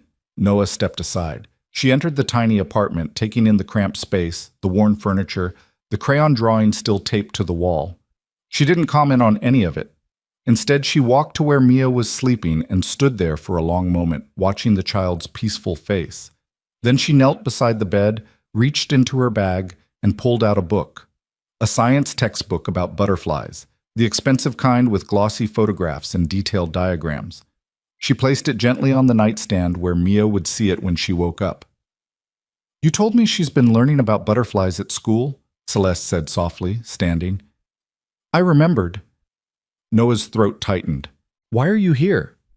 Because you're thinking about quitting, and I needed to remind you why you can't. She turned to face him, and her expression was fiercer than he'd ever seen it. Those people mocking you, questioning you, saying you don't deserve this? They're wrong. They're wrong about you, and they're wrong about what qualifications matter. But Mia is watching you face the hardest thing you've ever faced and keep going anyway. Do you know what lesson she's learning right now? She's learning that other people's opinions don't define your worth, that courage means doing the right thing even when it costs you something, that her father is brave enough to withstand judgment for the sake of helping people who need it. She's 6 years old. She shouldn't have to learn that yet. No, she shouldn't, but she's learning it anyway because life is cruel and random and unfair. What matters is what you do with that lesson. Celeste sat on the worn couch, gestured for Noah to sit beside her. My mother faced the same thing when she took the job that changed our lives. People said she was a charity case, said she was sleeping with the boss, said she didn't deserve her position, and you know what she did? What? She proved them wrong, not by defending herself, not by arguing, by doing the work so well that eventually the criticism became white noise. It took 2 years, but eventually people forgot she'd started as a waitress. They only remembered that she was brilliant. Noah shook his head. I'm not your mother. I'm not brilliant. I'm just someone who cares. Caring is the most important qualification. Everything else can be learned. But you can't teach someone to see people as people instead of problems. You either have that or you don't, and you have it. The articles will blow over. There's already another scandal trending on social media. Next week, no one will remember your name. But the people you're helping will remember. Maria, Thomas, James, they'll remember. And the next 300 people waiting for your program will remember. That's what matters. She reached over, took his hand in hers. It was the first time she'd ever touched him outside of a professional handshake. I'm not asking you to do this for me or for Ward Industries or for your own ambition. I'm asking you to do it for everyone who's ever been dismissed, overlooked, told they don't deserve a chance. You're proof that the system is wrong. Don't let them make you doubt that. Noah looked at Mia sleeping peacefully, the butterfly book catching the dim light. He thought about Maria Santos telling him, "We're not broken." He thought about Thomas Wright coding again. He thought about all the people still waiting, still hoping, still believing that maybe someone would finally see them. What if I fail? He whispered. Then you fail trying to do something that matters. That's better than succeeding at things that don't. They sat in silence for a long time. Finally, Celeste stood. I should go. It's late. But Noah, thank you. For not quitting. For trusting yourself even when it's hard. I didn't say I wouldn't quit. You didn't have to. I saw your face when you looked at your daughter. You're not going anywhere. After she left, Noah sat in the dark apartment, exhausted but no longer drowning. He thought about calling the program participants, telling them he was done, that he couldn't withstand the pressure. But then he imagined having to look Maria in the eyes and say, I gave up because people were mean to me and knew he couldn't do it. Celeste was right. The criticism would fade. What mattered was the work. He went to bed determined to weather the storm, to prove through results rather than arguments that he belonged exactly where he was. But the storm was worse than he anticipated. Over the next week, the articles multiplied. Local news picked up the story. A national blog wrote a scathing piece about billionaire savior complexes. Conservative outlets used him as an example of liberal virtue signaling. Progressive outlets criticized the program as a band-aid on systemic inequality. Everyone had an opinion, and none of them were about the actual work. Mia's situation at school worsened. Another child told her that her daddy was a fake director. A teacher made an offhand comment about qualified professionals within Mia's hearing. The school principal called Noah in for a meeting to discuss whether the media attention was creating a distraction. Noah stopped reading articles, stopped checking social media, focused only on the work. But the damage was done. His confidence, already fragile, began to crack. Then, on a Tuesday morning, everything nearly collapsed. Celeste called him at 8 a.m., her voice tight. "I need you at the hospital, now." "What, are you okay?" "I'm fine, just come." Northeast Medical Center, 5th floor. She hung up before he could ask more questions. Noah's hand shook as he drove, his mind spinning through worst-case scenarios. Had something happened to one of the program participants? Had someone blamed the program for some disaster? He found her in a private room, hooked up to an IV, her face pale and drawn. Marcus stood beside the bed, looking worried. "What happened?" Noah asked. "Exhaustion," Marcus said quietly. She collapsed during a board meeting. Doctor says she's been running on 4 hours of sleep a night for months, not eating properly, ignoring every warning sign. Celeste opened her eyes, managed a weak smile. "I'm fine. Just need fluids and rest. But there's a problem." "The board," Marcus said. "They're using this as ammunition. Emergency meeting this afternoon to discuss the Second Chances initiative. They're saying it's distracting Miss Ward from core business, causing stress, compromising her health. They're moving to shut it down." Noah felt the floor drop out from under him. "They can't. We have a 6-month commitment. We have results." "They can do whatever they want if they claim it's affecting my health," Celeste said, her voice strained. "And they're using your press coverage as evidence that the program is more trouble than it's worth." "Then I'll resign. I'll step down, find someone else to run it." "No." Celeste struggled to sit up, and Marcus gently pushed her back down. "That's exactly what they want. They want you to quit so they can say the program failed because we chose the wrong person. It proves their point." "So what do I do?" "You fight. This afternoon you walk into that boardroom without me, and you defend the program like your life depends on it. Because it does. And so do the lives of everyone waiting for help." Noah stared at her. This fierce woman who'd taken a chance on him, who'd believed when no one else did, now lying in a hospital bed partly because she'd fought so hard for something people called a vanity project. "I can't do this without you." "Yes, you can. You don't need me to speak for you anymore. You never did." She reached out, grabbed his hand with surprising strength. "You're not a waiter playing at being a director. You're the real thing. You've been the real thing since the moment you walked through my door. Now go prove it." The board meeting was at 2 p.m. Noah had 4 hours to prepare, to figure out how to save the program without Celeste there to back him up. He sat in his office, the real office he still wasn't used to having, and stared at his notes, his data, his success stories. Then he thought about what Celeste had said that night in his apartment, about proving critics wrong through work, not words, about caring being the qualification that mattered most. And he thought about Mia's face when she'd asked if he was going to be different, if he was going to forget what mattered. At 1:30 p.m., Noah walked into the conference room on the 52nd floor. 12 board members. No Celeste. Margaret Vance sat at the head of the table now, her expression unreadable. "Mr. Reyes," she said formally, "thank you for joining us. We understand Ms. Ward's health crisis is partly related to stress from defending programs that aren't performing to expectations. We're here to discuss whether the Second Chances initiative should continue." This was it. The moment everything could fall apart. Noah stood at the head of the table, looked at the 12 faces staring at him with varying degrees of hostility and skepticism, and made a decision. He told them the truth, not the sanitized version, not the version designed to please them, the raw, honest truth about what the program was and why it mattered. "You're right," he said, his voice steady despite the terror coursing through him. "The Second Chances initiative is causing problems. It's making people uncomfortable. It's generating negative press. It's forcing this company to question assumptions that are easier left unquestioned. And if you shut it down today, your lives get simpler, your quarterly reports get cleaner, your public image gets safer. He paused, letting the words land. But here's what else happens.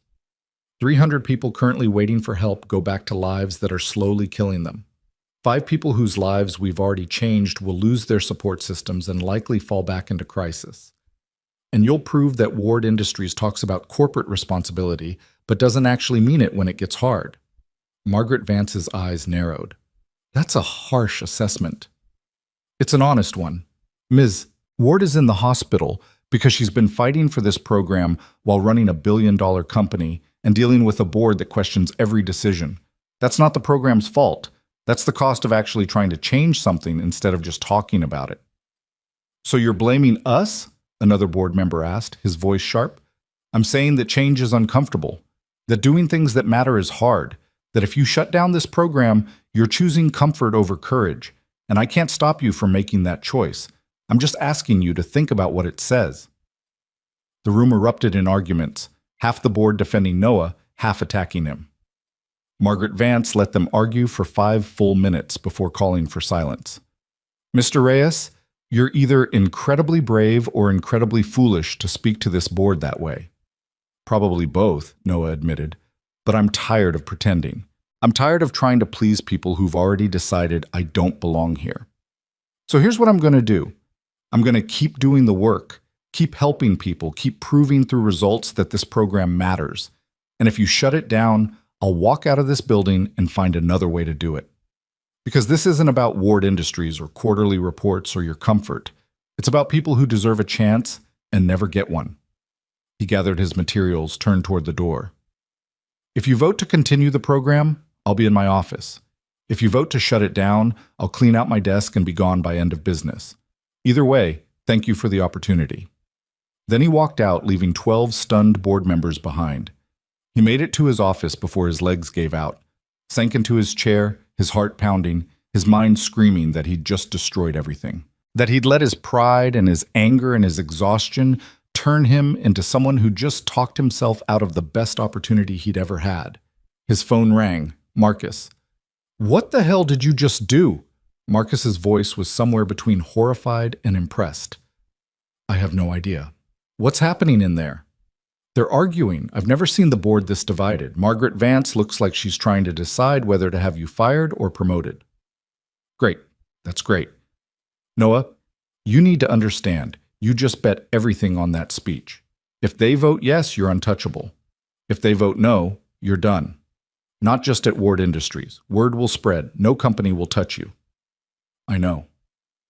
Was it worth it? Noah thought about Maria Santos, about Thomas Wright, about Mia sleeping peacefully with her butterfly book, about Celeste lying in a hospital bed, still fighting. Yeah, he said quietly. It was worth it. An hour later, Marcus appeared at his door. His expression was carefully neutral. The board took a vote. Noah's heart stopped. And? 7-5. The program continues. But there are conditions. What conditions? You report directly to Margaret Vance now instead of Celeste. Monthly progress reviews. If metrics slip, the program ends immediately. And you're on probation. One more incident like today's press coverage, one more controversy, and they reserve the right to remove you. It wasn't a win. It was a reprieve. A stay of execution with conditions attached. But it was enough. I'll take it, Noah said. One more thing. Margaret wants to see you, now. Margaret Vance's office was on the same floor as Celeste's, but felt completely different. Where Celeste's space was modern and open, Margaret's was traditional and imposing. Dark wood, leather chairs, walls lined with awards and photographs of her shaking hands with presidents and industry titans. She gestured for Noah to sit, studied him for a long moment. That was either the dumbest or the smartest thing I've ever seen someone do in a board meeting, she said finally. I haven't decided which yet. Neither have I. You could have played it safe, apologized, promised to do better. Probably would have gotten the same result with less drama.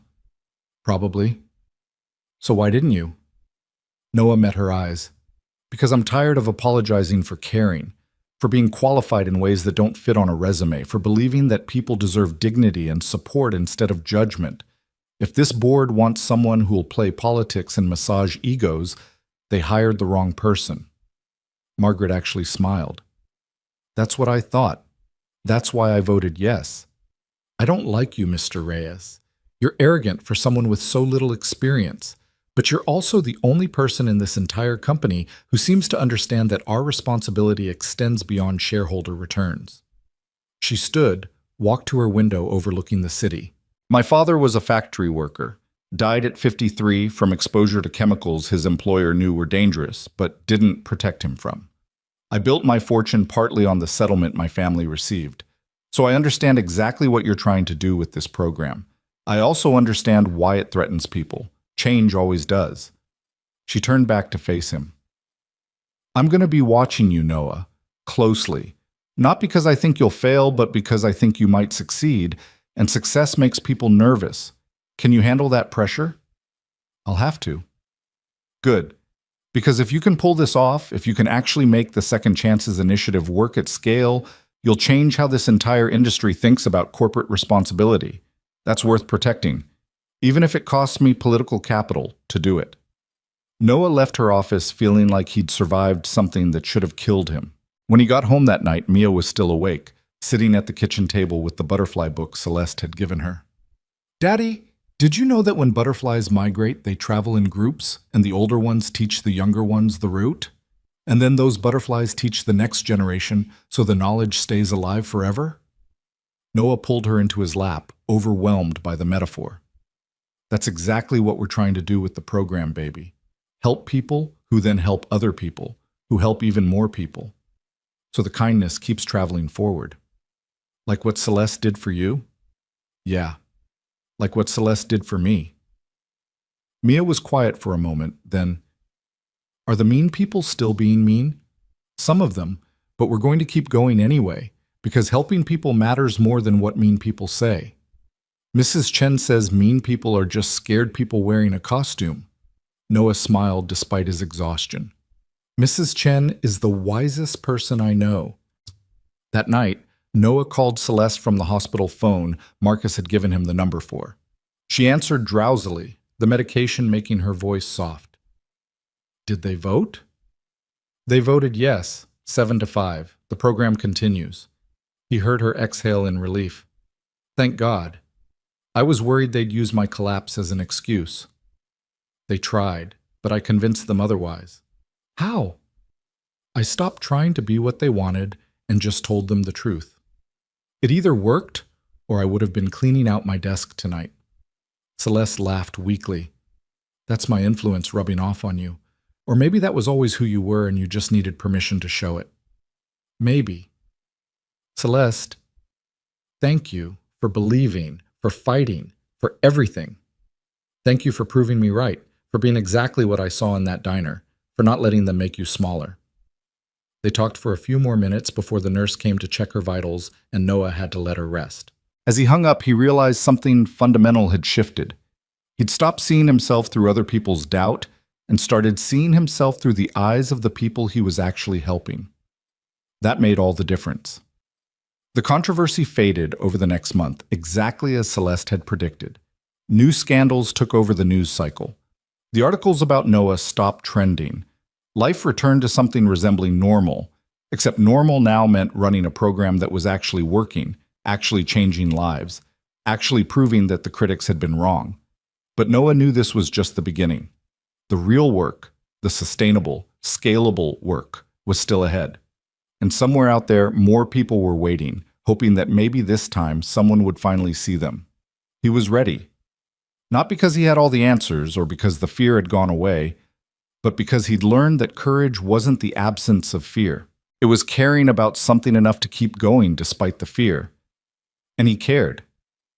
God, he cared. 6 months after that brutal board meeting, the Second Chances initiative had helped 147 people rebuild their lives. Not just helped, actually changed trajectories, created sustainable paths forward, proved that investment in human potential yielded returns that couldn't be measured only in quarterly reports.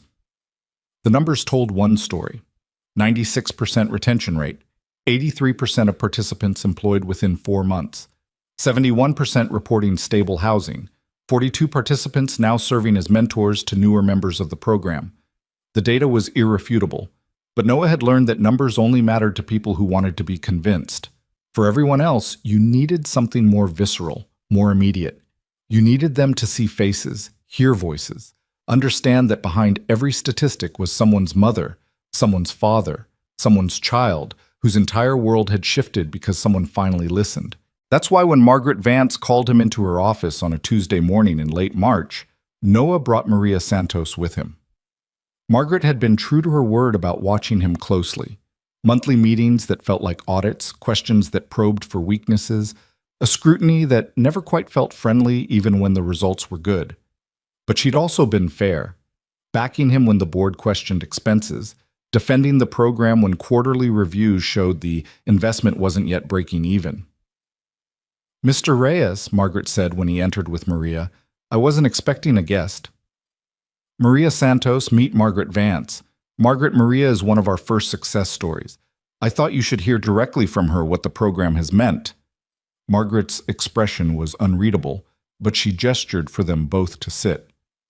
"Very well. Ms. Santos, I understand you participated in the initiative?" Maria, who'd been nervous in the elevator, straightened her spine and met Margaret's eyes directly. "I did. Both versions, actually. The old one that failed me, and Mr. Reyes's version that didn't." "Tell me about that." For the next 20 minutes, Maria talked about working 3 part-time jobs and still falling behind, about the old program's rigid timelines that didn't account for real life, about her son getting sick the same week her childcare subsidy ended, about missing work, about everything collapsing in 72 hours. Then about Noah's program, about being asked what she needed instead of being told, about the peer support network that had become like family, about stability for the first time in years. "My oldest daughter wants to be a doctor," Maria said, her voice thick with emotion. "Before, I would have told her to dream smaller, to be realistic, because how could we afford it? Now I tell her to study hard because anything is possible. That's what this program gave me. Not just a job. Hope." Margaret was quiet for a long moment after Maria finished. Then she said, "Thank you for sharing that, Ms. Santos. It's important context." After Maria left, Margaret turned to Noah with an expression he couldn't quite read. "That was calculated. You brought her here to make a point." "I brought her here to remind both of us why this matters. The board loves data, but data doesn't cry when her childcare falls through. Maria does." "Fair point." Margaret pulled out a file, slid it across her desk. "The board is meeting next month to discuss expanding the initiative. If we approve it, we're talking about tripling the budget, expanding to 3 more cities, bringing on regional directors. This becomes one of our flagship programs, not a side project." Noah's heart raced. This was everything he'd been working toward. "That's incredible. What's the catch?" "The catch is that you'd need to step back from direct participant contact, become a real administrator, hire people to do the hands-on work while you manage strategy and scaling. Can you do that?" The question hit him harder than he expected. Step back? Become the kind of manager he'd built the program to avoid having? Lose the personal connection that made everything work?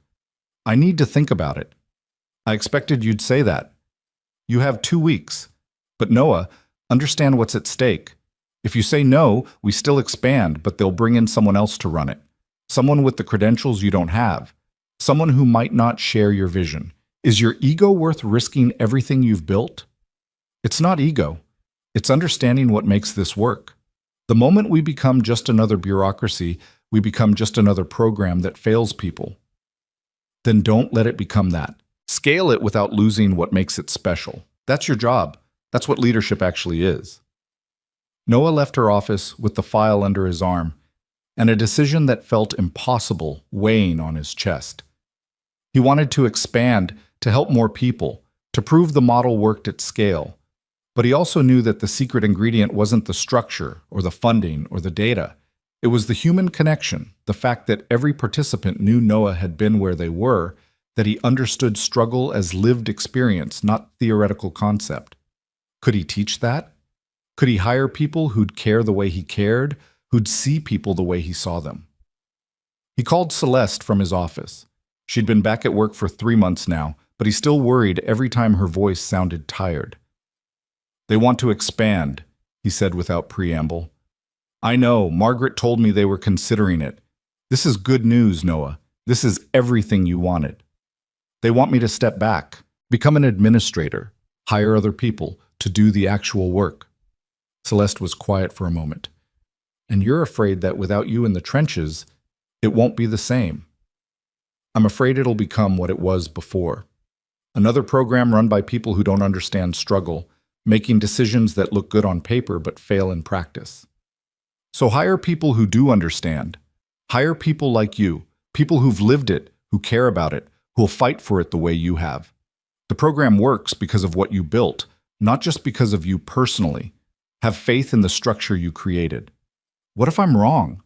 What if I scale it and it falls apart and we hurt more people than we help? What if you don't scale it and hundreds of people who could have been helped never get the chance? That's the other side of the risk, Noah. Inaction has consequences too." He knew she was right. The moral calculation wasn't between success and failure. It was between helping 147 people directly or helping thousands indirectly. Between being comfortable and being courageous. "I don't know if I can do this," he admitted. "Yes, you do. You've known since Margaret offered it. You're just scared, which means it's important. Remember what I told you that night in your apartment? The only wrong answer is the one based on fear." That evening, Noah sat down with Mia and explained the choice in terms a 7-year-old could understand. She was older now, in 2nd grade at the public school he'd chosen to keep her in despite the scholarship offer, growing into someone fierce and thoughtful and so much like her mother at hurt. "So you have to choose between helping the people you know or helping more people you don't know yet?" Mia asked, her face serious. "Sort of. If I say yes, I'll have to spend more time in meetings and less time with the people who need help. But we could help people in other cities, not just here. Will you still come home for dinner?" The question cut straight to what mattered. "That's the thing, baby. I don't know. This job might get bigger and harder. I might be traveling sometimes. I might be busier." Mia thought about this, her small face contemplative. Then she said something that nearly broke him. "When Mommy died, you promised you'd always be there for me. You promised that even if everything else changed, that wouldn't. And I meant it. I mean it. Then maybe you should think about whether this new job lets you keep that promise. Because the people in other cities need help, but I need you, and maybe that's okay." Noah pulled her close, overwhelmed by her wisdom. "You're right. You're absolutely right. You come first. Always." "But Daddy?" Her voice was muffled against his chest. "You're teaching me that helping people matters. If you say no because you're scared, what does that teach me?" He had no answer for that. His 7-year-old daughter had just articulated the exact conflict tearing him apart. The next morning, he called his team together. All 15 of them now, from Patricia, who'd gone from hostile to his fiercest advocate, to Robert, whose data had proved the model worked, to the 3 peer counselors who'd been program participants before becoming staff members. "I need your honest opinion," Noah said, standing at the head of the conference table. "The board wants to expand. Triple the budget, 3 new cities, regional structure. But it means I'd have to step back from direct participant work and focus on administration. Should I do it?" The question hung in the air. Patricia spoke first. "You should do it. Not because we don't need you in the trenches, but because more people need this program than we can currently serve. Your guilt about not being directly involved is understandable, but ultimately selfish." Noah flinched at the word selfish, but Patricia wasn't done. "I was wrong about you when you started. I thought you were unqualified, that Celeste had made a terrible mistake. I was wrong because I was measuring qualifications the wrong way. You taught me that. Now I'm teaching you something. Leadership isn't about doing everything yourself. It's about building systems that work without you. If this program can only succeed when Noah Reyes is personally handling every case, then it's not actually scalable. It's just your charity project." Robert nodded. "The data supports expansion. We're at capacity here. We're turning away 3 people for every one we accept. And the model is proven. 96% retention isn't luck. It's replicable methodology." One of the peer counselors, a man named Marcus, not to be confused with Celeste's assistant, raised his hand tentatively. Can I say something? Of course. I was homeless 2 years ago, addicted, lost. The old program gave me 30 days in a shelter and called it help. Your program gave me someone who listened, who didn't judge, who stuck with me through relapses and failures. That saved my life. And now I do that for other people. And it works because you taught me how. If you can teach more people to do what you taught me, then yeah, you should expand. Because I was worth saving, and so is everyone else out there who's still waiting. Noah felt his chest tighten. This was why it mattered. This was why the fear couldn't be the deciding factor. Okay, he said quietly. I'll do it. But I need your help. I need to hire people who get it, who care about it, who won't let it become another bureaucracy. Can you help me find them? Patricia smiled. We already started a list. People we've met through the program, people in the network who have the skills and the heart. You're not doing this alone, Noah. You never were. The expansion happened faster than Noah expected. Within 6 weeks, they'd hired 3 regional directors, all of them people who'd experienced hardship themselves, all of them committed to the model. Within 3 months, satellite offices opened in Philadelphia, Boston, and Richmond. Within 6 months, the Second Chances Initiative was serving over 400 people across 4 cities, with plans to expand further. And Noah was miserable. Not because the program wasn't working. The data was spectacular. Success rates remained high. Participant feedback was overwhelmingly positive. The media that had once mocked him now profiled the initiative as a model for corporate responsibility.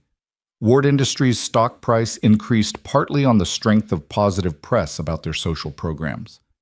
No, Noah was miserable because Patricia had been right. Leadership meant administration. It meant conference calls and budget meetings and strategic planning sessions. It meant hiring and training and supervision. It meant spending 40 hours a week in meetings and maybe, if he was lucky, 2 hours actually talking to the people the program served. He was good at it. That was the worst part. He had a natural instinct for managing people, for building consensus, for making hard decisions. The program thrived under his leadership, but he was dying inside slowly, the same way he'd died at the warehouse and the diner, just in a nicer office with better pay. Mia noticed. Of course she noticed. She was Emily's daughter. You're sad again, she said one night in early December, almost a year exactly since that night at Old Maple Diner when everything had changed. They were decorating their Christmas tree, a real one, 7 feet tall, the kind he'd never imagined they could afford. But Noah's mind was somewhere else. I'm not sad, baby, just tired. Shh, you're sad the way you used to be sad when you worked at the diner, like you're going through the motions, but you're not really there. He wanted to deny it, but he'd promised to never lie to her. It's complicated. The program is doing amazing things. We're helping so many people, but I missed the part where I actually got to help them directly. Now I just manage the people who help them. So do both. What? Do both. Keep your important job, but also keep helping people, like how you still work one night at the diner even though you don't have to anymore. Noah had maintained 1 shift a week at Old Maple, more for himself than for the money. Pete had kept the job open partly out of loyalty, partly because Noah was now a regular customer who brought business contacts for meetings, but mostly because he understood that some people needed to stay connected to where they came from. That's different. That's 1 night a week. Then do that with the program. 1 day a week where you just help people instead of being the boss. You're allowed to do that, right? You're in charge. From the mouths of children came clarity that adults overcomplicated. It was so simple, so obvious. Why hadn't he thought of it? The next morning, Noah revised his schedule. Every Friday, he blocked out the entire day. No meetings, no administrative work, just direct participant contact. Intake interviews, progress check-ins, mentor sessions. The work that had made him come alive in the first place. Margaret pushed back immediately. That's not efficient. We hire case managers for that. The case managers are excellent, but I need this, not for the program. For me. 1 day a week where I remember why this matters. That's indulgent. That's sustainable. You want me to lead this for years, not burn out in 2. This is how I stay connected, stay passionate, stay effective the other 4 days when I'm doing administrative work. Margaret studied him for a long moment. Then, surprisingly, she nodded. Fine, but your administrative work better not suffer. It didn't. If anything, Noah's work improved. The one day a week in the trenches reminded him what they were building toward, kept him grounded in reality instead of abstraction, gave him stories to tell when he was pitching the board for more funding or defending the budget to skeptical executives. And on one particular Friday in February, it gave him something else entirely. The intake appointment was scheduled for 2 p.m. A man named David Chen, 41, former restaurant owner whose business had failed during the pandemic.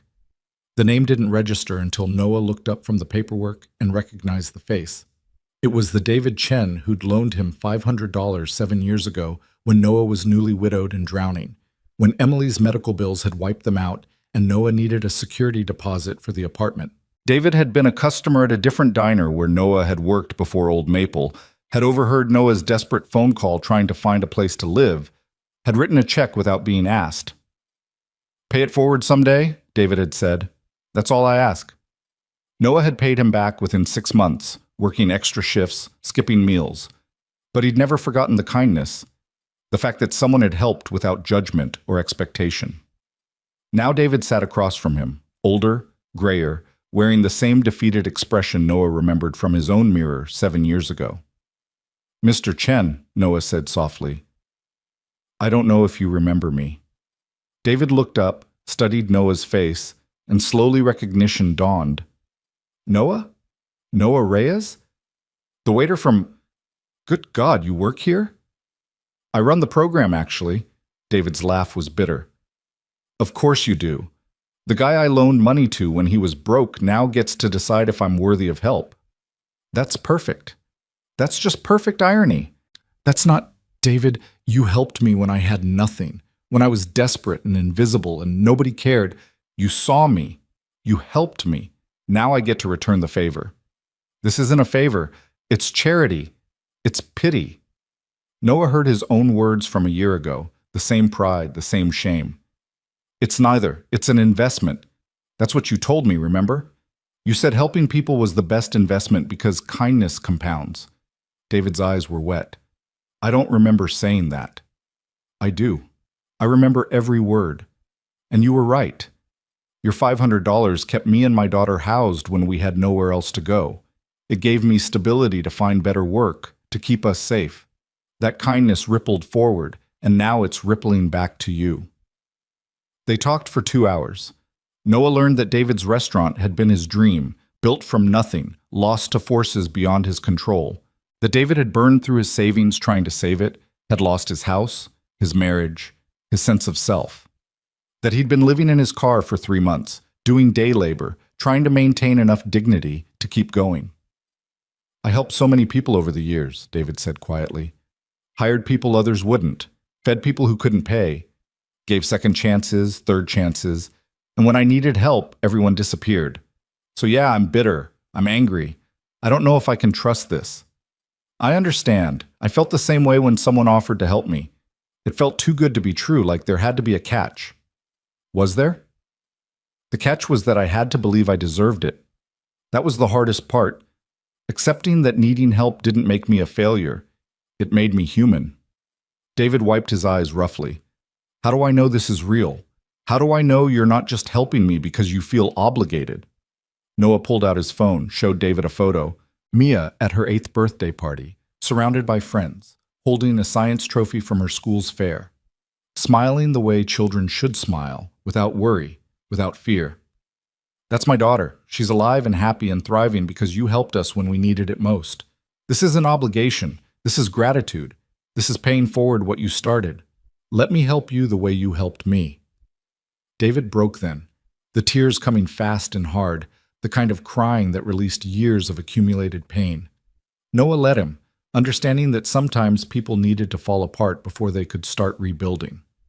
By the time David left that afternoon, he was enrolled in the program with a plan: temporary housing, job placement assistance in restaurant management, and connection to other business owners in the peer network who'd rebuilt after failure. But more than that, he had hope. Real hope. The dangerous kind that made you vulnerable but also made you alive. That night, Noah told Celeste the story over dinner at a restaurant she'd insisted on taking him to, a fancy place where the servers made more than Noah used to in a month. That's extraordinary, Celeste said, her eyes bright. The circle completing itself. Your first success story being someone who helped you. It felt like the universe was telling me something, like validation that this all matters, that kindness really does ripple forward. Or maybe it's just a reminder that we're all one bad day away from needing help, that the line between helper and helped is thinner than we want to admit. They talked late into the evening, the conversation ranging from program strategy to personal fears to the strange intimacy that came from building something meaningful together. At some point, Noah realized that Celeste had become more than his boss, more than his mentor. She'd become his friend. "Can I ask you something personal?" Noah said as they were leaving. "Of course. Do you ever regret it, taking the chance on me? All the headaches and controversy and risk?" Celeste stopped walking, turned to face him under the streetlight. "Not once. Not even for a second. You've exceeded every expectation I had, Noah. You've built something extraordinary. You've changed hundreds of lives. You've changed me." "Changed you how?" "You reminded me why I do this, why I fight the board, why I push for programs that aren't immediately profitable, why I risk my reputation on long-shot investments in human potential. I'd gotten cynical. You made me hopeful again. I'm not that special." "Yes, you are. You just don't see it yet. But you will. Eventually, you'll understand that the waiter who remembered names was always the director you became. You didn't change. You just finally got a platform that matched your capabilities." Noah didn't know what to say to that, so he just said, "Thank you for everything. Thank you for proving me right. Best decision I ever made." But 3 weeks later, everything nearly fell apart. Celeste collapsed again. This time more serious. This time the doctors found something the first collapse had masked, a heart condition, genetic, progressive, treatable, but not curable. She needed surgery, needed months of recovery, needed to step back from the company entirely for at least 6 months. The board moved immediately to capitalize on her absence. Emergency meeting, whispered conversations, barely concealed ambition. They wanted to restructure, to install a new CEO, to push Celeste out while she was vulnerable. And the Second Chances initiative was first on their list of programs to cut. Margaret called Noah into her office the day after Celeste went on medical leave. Her expression was grim. "They're going to kill the program," she said without preamble. "The faction that's always opposed it sees this as their chance. They're arguing that without Celeste's protection, the initiative is unsustainable, too expensive, too risky. But the results don't matter to them. This isn't about data, it's about power. Celeste's enemies want to dismantle everything she built, and your program is the most visible symbol of her leadership." Noah felt the familiar terror rising. "What do I do?" "You fight. The board meeting is Thursday. You'll have 15 minutes to make your case. But Noah, understand, they've already made up their minds. The votes are there to shut it down unless you can change at least 3 people's opinions. That's nearly impossible." "So you're saying it's over?" Margaret's expression was fierce. "I'm saying the odds are terrible, but I've seen you beat terrible odds before. That speech you gave when you walked out of the boardroom, that's what changed my mind. So do that again. Make them see what I see. Make them understand what's at stake." Noah spent the next 3 days preparing. He gathered every story, every data point, every piece of evidence that the program worked. He called participants, asked them to write testimonials. He created a presentation that was part spreadsheet, part moral argument, part desperate plea. But he also knew Margaret was right. This wasn't really about evidence. It was about politics. It was about powerful people using Celeste's illness as an opportunity to reshape the company in their image. Wednesday night, Noah couldn't sleep. He sat in his apartment, a nicer apartment now, 2 bedrooms, in a better neighborhood, everything the job had made possible, and thought about what he'd say tomorrow. How do you convince people who've already decided? How do you make them care about something they've chosen not to care about? Mia found him at 2 a.m., still sitting in the dark.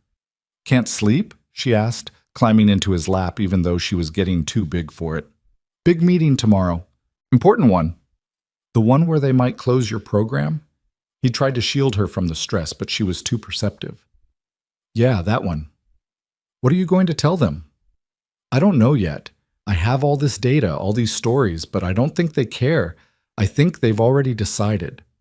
Mia was quiet for a moment, then said something that cut through all his anxiety. When Mommy died, you told me that sometimes the only thing we can control is whether we tell the truth. That even if the truth doesn't change anything, we still have to say it because that's what brave people do. Noah's throat tightened. He had said that the day after Emily's funeral when Mia asked if Daddy could bring Mommy back. You're right. You're absolutely right. Then just tell them the truth tomorrow, not the version that makes them happy. The real truth.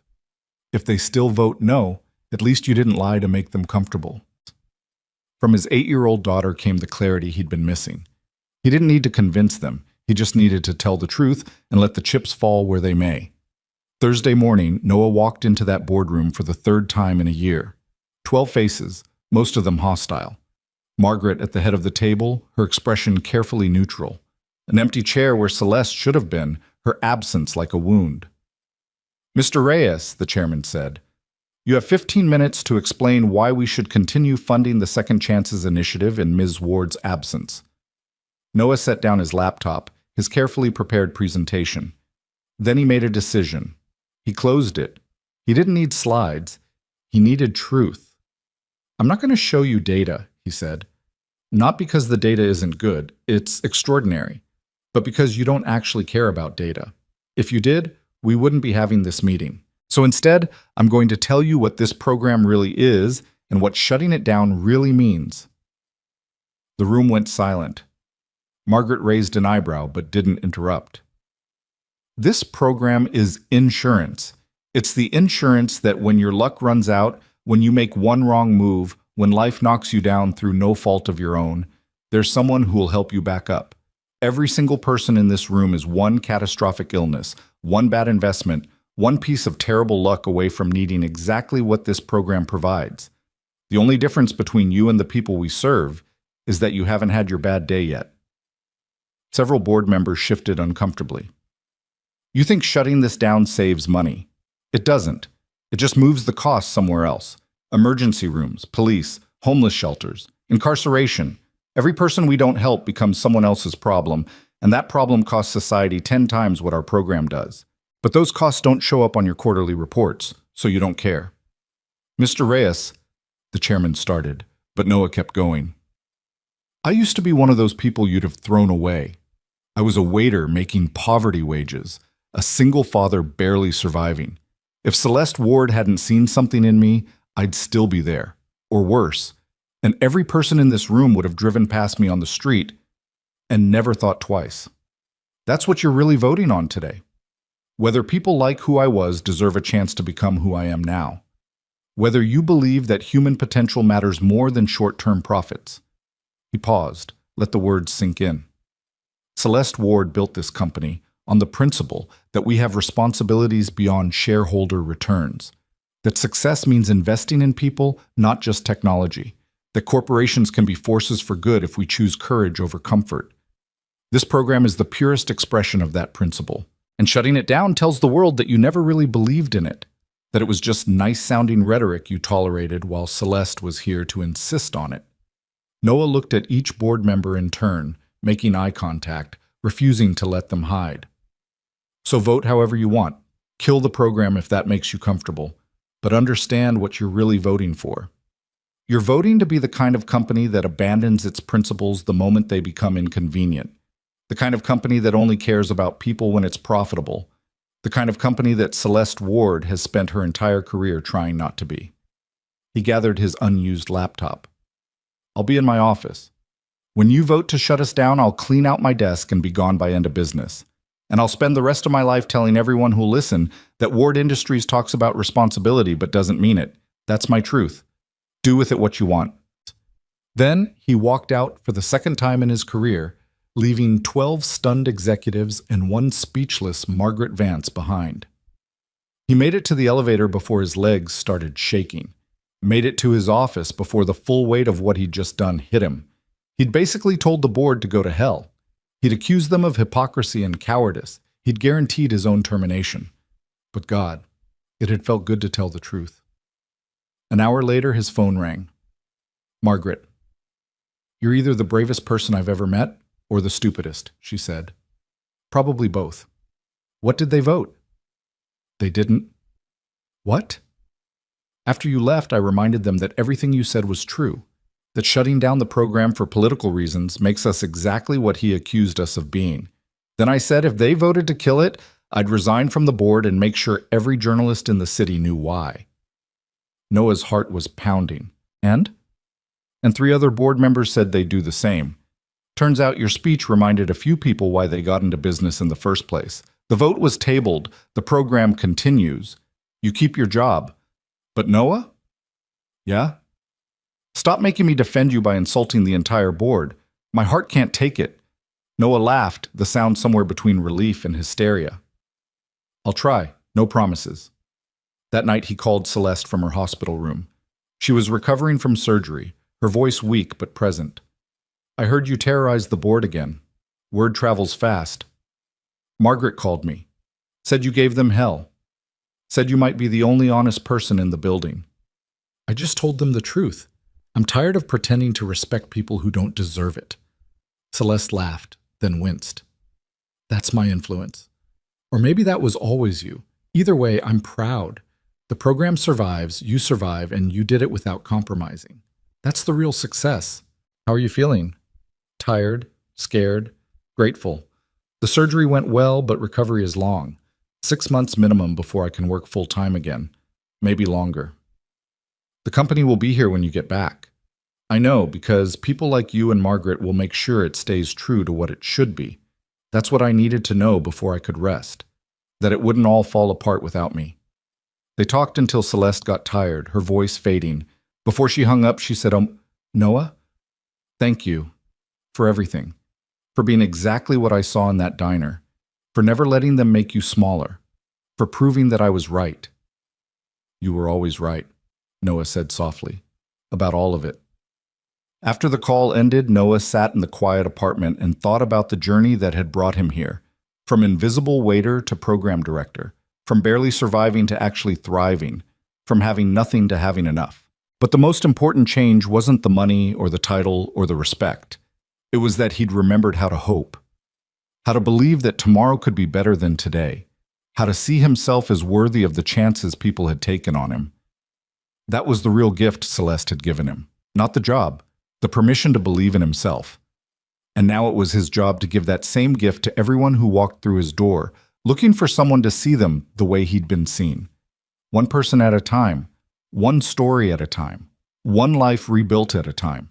The circle completing itself over and over, forever forward. The months that followed were the hardest and the best of Noah's life. The program continued to expand, now serving over 600 people across 5 cities, with plans to add 2 more locations by year's end. The success rate remained stubbornly, impossibly high. 94% of participants still engaged 6 months after enrollment, 87% employed or in training programs, 79% reporting stable housing. But the work was relentless. Noah split his time between administration and direct service, between board presentations and intake interviews, between managing a team of 35 people and sitting across from someone who'd lost everything and needed to believe they could rebuild. The balance was precarious, held together by sheer will and too much coffee and the knowledge that hundreds of people depended on him not falling apart. Mia was growing up faster than he could process. 8 years old now, in 3rd grade, her mother's fierce intelligence combined with an empathy that seemed to come from somewhere beyond her years. She'd started asking questions about the program, wanting to know the stories, wanting to understand why her father came home exhausted, but somehow more alive than he'd been in the diner days. One Saturday morning in late April, she asked if she could come to work with him. "I want to see what you do," she said over breakfast. "I want to meet the people you help." Noah hesitated. The office was no place for a child. Too many stories that involved addiction and violence and trauma. Too many reminders that the world was harsh and unfair. But Mia had that determined look, the one that said she'd already decided and was just waiting for him to catch up. "It might be boring, a lot of paperwork and meetings." "I don't care, I want to see." So he brought her. cleared it with HR, arranged childcare coverage in the break room for when he had confidential meetings, introduced her to his team. Patricia immediately adopted her, showing her the database systems and explaining in age-appropriate terms how they tracked participant progress. Robert taught her about data visualization, letting her create colorful charts from anonymized success metrics. But the moment that changed everything came when David Chen stopped by for his 6-month check-in. David had transformed over those months. The defeated man who'd sat in Noah's office in February was gone, replaced by someone who stood straighter, smiled easier, carried himself with the quiet confidence of someone who'd survived the worst and come out whole. He'd found work as a restaurant consultant, helping other owners avoid the mistakes that had cost him everything. He'd reconnected with his daughter, who he hadn't spoken to in 3 years. He'd started rebuilding slowly, carefully, sustainably.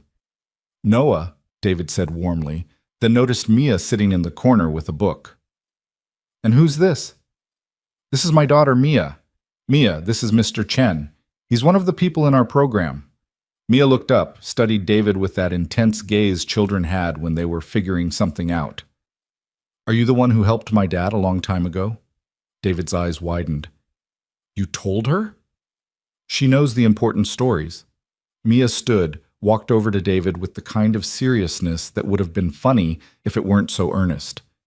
"Thank you for helping my dad when he needed it. He says you're the reason we had a home." David's eyes filled with tears. He knelt down to Mia's level.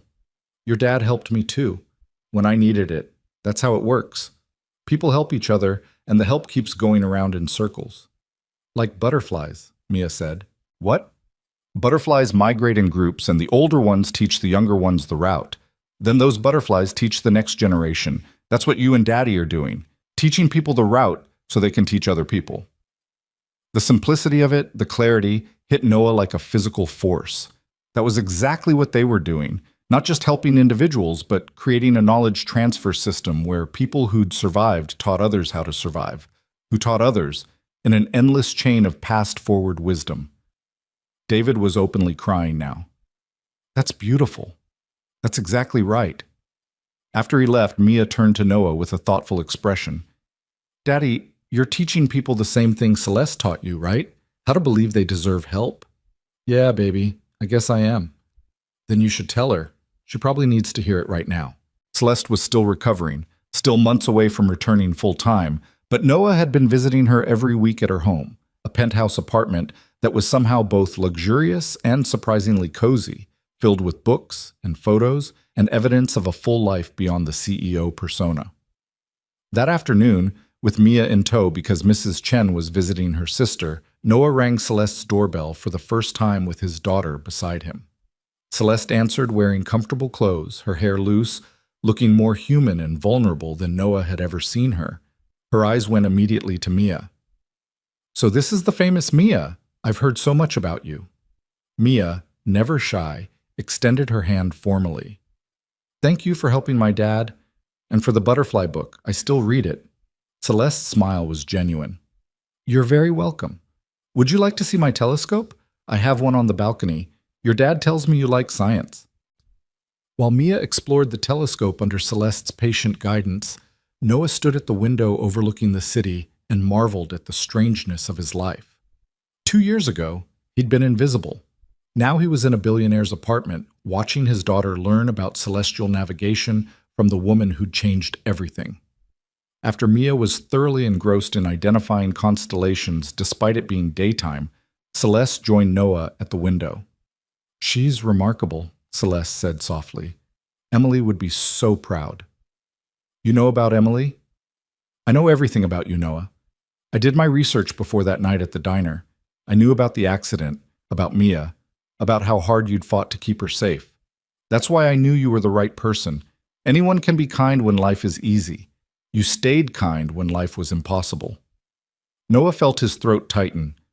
"I visited you today because I wanted to tell you something. The program is working, not just working, thriving. We've helped over 600 people in 18 months. But more than that, we've created something sustainable.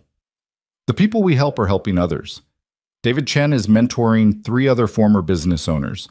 Maria Santos is running a support group for single mothers. Thomas Wright teaches coding classes every Saturday. It's become self-perpetuating, exactly like you envisioned. I knew it would, because you built it that way. No, because you gave me permission to build it that way. You taught me that I deserved a chance, and I taught them the same thing, and they're teaching others. It's the same lesson, passed forward in an endless chain. Mia called it butterfly migration today, and she's right. We're teaching people the route. Celeste wiped her eyes. That's beautiful. She's a wise child. She's her mother's daughter, and she wanted me to tell you something else. Noah turned to face Celeste directly. She wanted me to tell you that you need to hear this too. That you deserve the help you're getting, that taking time to recover isn't weakness, that the company will survive without you because you built something strong enough to withstand your absence. That's the real test of leadership, whether it works without you. I'm terrified it will work too well, that they won't need me anymore. They'll always need you, just differently. The way the program still needs me, but doesn't need me to do everything. You taught me to build systems that work without constant supervision. Now trust your own advice. They stood in comfortable silence, watching Mia point out features on the telescope to an imaginary audience, already teaching even though no one was listening yet. How's Margaret treating you? Celeste asked, like a parent who's proud but won't say it out loud. She's tough but fair. The board mostly leaves me alone now.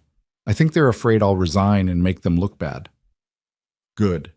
Fear is a useful tool. Use it strategically. Celeste moved to the couch, gestured for Noah to sit. I'm coming back next month. Part-time at first, building up to full-time by fall. The board wants me to focus on core business and step back from the initiative. They think you've got it handled. Do you agree? I think you've exceeded it. The question is, what comes next for you? What do you mean? The program is established. You've proven it works. You've built a team that's capable and committed. You could maintain this forever, grow it gradually, keep doing exactly what you're doing. Or you could take the next step, which is teaching others to do what you've done, not just within Ward Industries, but across the industry. Companies are watching us, Noah. They're seeing our success rates, our retention, our outcomes. They're asking how we did it. You could consult, could train, could help other organizations build similar programs.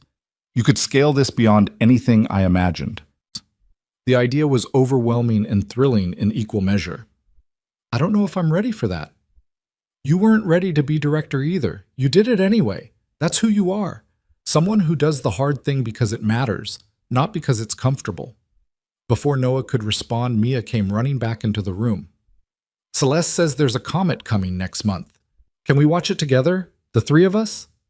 Noah looked at Celeste, who smiled. I'd like that very much. The comet viewing became a regular thing. Once a month, Noah and Mia would visit Celeste's apartment, and they'd spend evenings on the balcony looking at stars while Mia asked impossible questions, and the two adults who'd changed each other's lives talked about everything and nothing. It was during one of those evenings in June that Celeste made an announcement. I've been thinking about succession planning, she said, while Mia was absorbed in sketching constellations. Not because I'm going anywhere soon, but because my health scare taught me that assumptions about tomorrow are dangerous. Makes sense. I want to create an endowment, separate from Ward Industries but funded by it. The Second Chances Foundation. Its sole purpose would be to fund programs like ours, to train other directors, to spread the model. I want you to run it. Noah nearly dropped his coffee. What? Not immediately, not even soon, but eventually. You'd still oversee our program, but you'd also build the infrastructure to help others create their own. Training programs, consulting, grants, research. Everything needed to make this approach standard practice instead of an exception. That's enormous. That's necessary. Right now, everything depends on you. If you get hit by a bus tomorrow, the program might survive, but the vision dies with you. This way, we preserve what you've built and multiply it. We turn one success story into 100. I need to think about it. Of course. But Noah, understand what I'm offering. Not just more work, though it will be that, but real influence. The ability to change how an entire industry thinks about corporate responsibility. That's rare. That matters. Over the next few months, as Celeste gradually returned to work, and the Second Chances initiative continued to grow, Noah thought about the foundation, about what it would mean to step into that larger role, about whether he was ready to become the kind of leader who influenced industry-wide change instead of just running one excellent program. The decision became clear on a rainy night in September, almost 2 years to the day since that evening at Old Maple Diner. Noah had maintained his one-night-a-week shift at the diner, more ritual than necessity now. Pete had sold the place 6 months ago to a young couple who kept the name and most of the staff, who treated Noah like a mascot more than an employee, but didn't mind him coming in to work the late shift occasionally. On this particular Tuesday, Noah was working the floor when a woman walked in around 11 p.m. She sat alone at a booth, ordered coffee and pie, barely touched either. She looked exhausted in a way Noah recognized, the exhaustion of someone working 3 jobs, juggling impossible responsibilities, trying to hold everything together with fraying rope and desperate hope. Noah refilled her coffee without being asked. "Everything okay?" She looked up with surprised eyes, as if she'd forgotten other people could see her. "Just tired. Long day." "I get that. I've had a few of those." She smiled weakly. "I'm sure you have. Can I get the check?" Noah brought it. She paid exact change, no tip. He understood. He'd been there. Money so tight that every dollar had a predetermined purpose, no room for generosity, even when you wanted to show it. After she left, Noah cleared the table and found something underneath her plate. A napkin with a note scribbled in exhausted handwriting. "Thank you for being kind when I felt invisible. You have no idea what that meant tonight." Noah stood there holding that napkin, and suddenly he was back 2 years ago, finding Celeste's envelope, feeling the same mixture of confusion and hope and fear. The circle completing itself again, but this time with him in Celeste's role, the one offering kindness without expecting anything back. He pulled out his phone, typed a message to the number the woman had left on the check for the receipt. "My name is Noah Reyes. I run a program that helps people who are struggling. If you're interested, call me tomorrow. If not, that's okay too. Either way, I see you. You're not invisible." Then he finished his shift, drove home, and found Mia still awake despite it being past midnight. "Couldn't sleep?" he asked. "I was waiting for you. I wanted to hear about your shift." He told her about the woman, about the napkin, about sending the message. Mia listened with that intense focus she had, processing, understanding things beyond her years. "Are you going to help her?" she asked. "If she calls, yes. If she doesn't, I'll respect that too. Sometimes people need time to believe they deserve help. Like you did. Like I did." Mia was quiet for a moment, then said something that crystallized everything Noah had been wrestling with. "Daddy, remember when I asked if you were going to be different when you got the new job?" "I remember. You're not different. You're just more you. The you that was always there but didn't have the chance to show it. And now you're helping other people become more themselves too." Out of the mouths of children came wisdom that adults spent years searching for. Noah pulled Mia into a hug, overwhelmed by gratitude for this small person who saw him so clearly. The next morning, Noah called Celeste. "I'll do it. The foundation. I'll run it. Not because I'm ready, but because it's what needs to happen next. Because staying comfortable would betray everything we've built." "I'm glad." Celeste's voice was warm with approval. "We'll start small. Build the infrastructure over 2 years while you continue running the initiative. Then transition gradually. By the time you're 40, you'll be shaping policy for the entire industry." "That's terrifying." "That's leadership. Get used to it." The woman from the diner did call. Her name was Lisa Tran, 36, a former nurse who'd lost her license due to a prescription error that wasn't her fault, now working retail and food service and cleaning houses, barely surviving. She reminded Noah so much of himself 2 years ago that it was almost painful. The same defeated posture, the same inability to believe anything could change, the same desperate hope fighting with learned despair. He enrolled her in the program personally, walked her through the intake process, explained how it worked, connected her to the peer network. 6 months later, Lisa had her nursing license reinstated, a stable job at a community health clinic, and was mentoring 2 other former healthcare workers trying to rebuild their careers. "You saved my life," she told Noah during her exit interview. "That night at the diner I was planning. planning to end it. I decided I couldn't keep fighting. Then you saw me. You actually saw me. That changed everything. Noah felt the weight of that revelation settle in his chest. How many lives had been saved not by grand gestures, but by simple acknowledgement? By someone noticing when someone else felt invisible? I'm glad you stayed, he managed. The world needs you. Someone needed to tell me that. Thank you for being that someone. The Second Chances Foundation officially launched in December, 2 years and 1 month after that night when everything changed. The press conference was held at Ward Industries, with Celeste announcing the $10 million initial endowment, the 5-year plan to establish similar programs in 50 cities, the training infrastructure for future directors. Noah stood beside her, uncomfortable in the spotlight, wishing he could be anywhere else. But when the reporters asked questions, when they wanted to know what made the program work, he found his voice. It works because we don't treat people as problems to solve. We treat them as human beings with dignity and potential who've had bad luck or bad circumstances. We ask what they need instead of telling them. We stick with them through setbacks instead of abandoning them at the first stumble. And we connect them to each other so they build communities instead of competing for scraps. That's not revolutionary. That's just basic human decency applied consistently. The reporter from the newspaper that had originally mocked his appointment pushed back. But Mr. Reyes, your critics say you were unqualified for this position, that Ms. Ward chose you based on sentiment rather than credentials. What do you say to that? Noah looked directly at the camera. I say that credentials are how we filter people out. Lived experience is how we understand who actually knows what they're doing. I was unqualified on paper and perfectly qualified in reality. And every person we've helped was the same, dismissed by traditional metrics, invaluable when given a real chance. That's what the foundation will prove. That talent exists everywhere. We just have to stop being so narrow about how we recognize it. The clip went viral.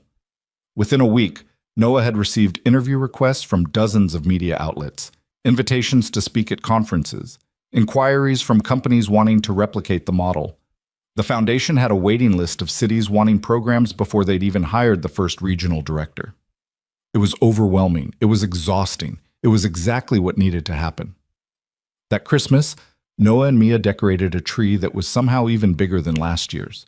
Real, fragrant, covered in lights and ornaments they'd collected over 2 years of actually being able to afford traditions. Mia was 9 now, growing into someone remarkable, someone who cared about social justice and asked hard questions about inequality and wanted to change the world. What do you want for Christmas? Noah asked while they hung tinsel. I want you to keep helping people. That's my present. That's not a present for you, baby. That's just what I do. But it makes you happy. When you're happy, I'm happy. So it is a present. Noah couldn't argue with that logic. So instead, he just held her, this wise, small person who'd survived so much and somehow come through it with her capacity for love intact. On Christmas Eve, there was a knock at the door. Noah opened it to find Celeste standing there with bags of Chinese takeout and a wrapped present. I know you probably have plans, but I wanted to stop by, bring gifts. You didn't have to do that. I wanted to. Can I come in? They ate dinner together, the 3 of them, talking and laughing and feeling like something Noah couldn't quite name. Not a replacement for the family he'd lost, but maybe the beginning of a new kind of family, chosen rather than given, built on shared purpose and mutual respect. After Mia went to bed, Celeste handed Noah an envelope. Not a contract this time. A Christmas card with a handwritten note inside. 2 years ago, I walked into a diner looking for someone. I found you. You've exceeded every hope I had, Noah. You've built something extraordinary. You've changed hundreds of lives. You've changed mine. Thank you for proving that my instincts were right. Thank you for being brave enough to say yes when every reasonable person would have said no. Thank you for reminding me why this all matters. Merry Christmas. C.W. Noah's eyes blurred. Thank you for seeing me, for taking the chance. Thank you for being worth the chance. The years that followed were a blur of growth and challenge and slow, steady success. The foundation expanded to 30 cities by year 3, 50 by year 5. The model was replicated by other companies, adapted and improved, becoming industry standard rather than exception. Noah became a recognized name in corporate philanthropy, speaking at conferences, advising policymakers, training the next generation of program directors. But he never forgot where he came from. He maintained that one shift a week at the diner until Pete retired and the new owners finally convinced him they didn't need the help. He kept his Friday personal contact day, refusing to become so administrative that he lost touch with the actual work. He brought Mia to the office regularly, letting her see firsthand what it meant to build something that mattered. And once a month, without fail, he had dinner with the people who'd been there from the beginning. Maria Santos, now running her own program for single parents. Thomas Wright, teaching coding at a community college. David Chen, who'd opened a new restaurant, smaller, sustainable, successful. Marcus from the peer counseling team, 5 years sober and studying to become a therapist. They called themselves the First Circle, the original participants who'd proven the model worked. They stayed connected not out of obligation, but out of genuine friendship, born from shared struggle and mutual support. On a Tuesday evening in November, 5 years after everything began, Noah walked into Old Maple Diner for the last time. The new owners were selling, the building being torn down to make room for condos. It felt right somehow that Noah should be there for the closing, that he should say goodbye to the place where his life had changed. He sat in the same booth where Celeste had sat that night, ordered the same pie he'd served her, let himself remember what it felt like to be invisible and desperate and one bad day from collapse. His phone buzzed, a text from an unknown number. Mr. Reyes, I saw you speak at the conference last week. Your story gave me courage to apply to your program. Thank you for sharing it. Noah smiled. The circle expanding, rippling outward, touching people he'd never meet, creating change he'd never directly see. Another text, this one from Mia. Daddy, don't forget I have my science fair tomorrow. You promised you'd be there. Wouldn't miss it for the world, he typed back. I'm always there for the important things. And he meant it. Because the true measure of success wasn't the programs launched or the lives changed or the recognition earned. It was whether he'd kept his promises to the people who mattered. Whether Mia grew up knowing her father was present, engaged, invested in her life. Whether the people who'd taken chances on him knew those chances had been worth it. As Noah finished his pie and prepared to leave the diner for the last time, he saw his reflection in the window. Not the exhausted, defeated man who'd worked here 5 years ago, but someone who'd grown into his potential, who'd earned his place, who'd proved that the critics had been wrong about everything that actually mattered. He left a $100 tip for the staff, far more than the meal cost, because he remembered what generous tips had meant when he was the one serving. Then he walked out into the November night, the air cold and sharp and full of possibility. The Honda had been replaced by a reliable sedan. The apartment had been upgraded to a house with a yard where Mia could play. The funeral suit had been joined by a professional wardrobe, but the most important changes weren't visible. They were internal. They were about believing he deserved good things, about understanding that needing help didn't make him weak, about knowing that his worth wasn't determined by his worst days. Noah drove home through streets he knew by heart, past the community center where the program was based, past the park where he and Mia spent Saturday afternoons, past all the landmarks of a life rebuilt from ruins. Mia was waiting when he got home. Her science project spread across the kitchen table, something involving plant growth and water quality, ambitious and thoughtful, and likely to win awards because she'd inherited her mother's brilliance. How was the diner? She asked. Sad, but good. Everything ends eventually. The important thing is what you build during the time you have. Deep thoughts, Dad. I have my moments. He sat beside her, examined her project. This looks amazing. Tell me about it. And she did, her voice animated and passionate, explaining her hypothesis and methodology and findings with the confidence of someone who'd never been taught to doubt her intelligence or potential. Watching her, Noah realized this was the real success, not the program or the foundation or the recognition. This. His daughter growing up secure and loved and unafraid to take up space in the world. His daughter who'd never have to feel invisible, never have to wonder if she deserved help, never have to choose between dignity and survival. That was the gift Celeste Ward had given him, passed forward now to Mia, who would pass it forward to others in ways Noah couldn't predict or control. The circle completing itself over and over, forever forward. Later that night, after Mia was asleep, Noah sat in his home office and opened his laptop. He'd been writing his story for months now, trying to capture what had happened, how it had happened, why it mattered. Not for publication, he wasn't sure he wanted to share it that publicly, but for himself. For Mia. For anyone who felt invisible and needed to know that change was possible. He typed the final paragraph. 5 years ago, I was a waiter counting singles and hoping for tips that would let me feed my daughter. Today, I run a foundation that's changed thousands of lives. The distance between those two people seems impossible, but it was crossed one step at a time, one choice at a time, one act of courage at a time. The woman who left me a $0 tip changed everything, not with money, but with recognition. She saw me. That's all any of us really need, someone who sees us, believes in us, gives us a chance to prove what we're capable of. Some tips change nights.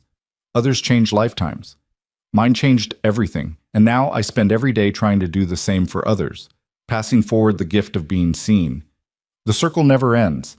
It just keeps expanding, rippling outward, touching lives I'll never know, creating change I'll never directly witness. That's the real legacy. Not what I accomplished, but what everyone I helped will accomplish. Not my success, but their potential unleashed. That's worth every hard day, every moment of doubt, every time I wanted to quit but kept going anyway. Because some things matter more than comfort. Some things are worth fighting for. People are worth fighting for. Always. He saved the document, closed his laptop, and sat in the quiet house thinking about tomorrow. About Mia's science fair, about the foundation board meeting next week, about the 20 new cities requesting programs, about all the work left to do and all the lives left to change. It was overwhelming. It was beautiful. It was exactly where he was supposed to be. His phone buzzed one more time. A text from Celeste. Dinner next week? I want to hear about the expansion plans. And Celeste Jr. sends her love. Noah smiled. Celeste had adopted a daughter 8 months ago, a 6-year-old named Celeste Jr., who everyone called CJ, who Celeste was raising the same way Noah raised Mia, with love and security and the certainty that she deserved every good thing. The two girls had become inseparable, two kids who'd started life with loss and were being given second chances by parents who understood what second chances meant. Absolutely, Noah typed back. Same restaurant where this all started? Perfect. Full circle. Full circle indeed. Noah turned off the lights, checked on Mia one last time. She was sleeping peacefully, her science project notes scattered across her nightstand, her butterfly book still on the shelf, and climbed into bed. Tomorrow would bring new challenges, new people needing help, new stories of struggle and resilience and hope. But tonight, he could rest. Tonight, he could feel satisfied that the work was good, the impact was real, the circle was expanding. Some tips changed nights. His had changed a lifetime. And every day he worked to change others, one person at a time, one story at a time, one act of recognition at a time. The circle completing itself over and over, forever forward. And that was enough. That was everything. The end.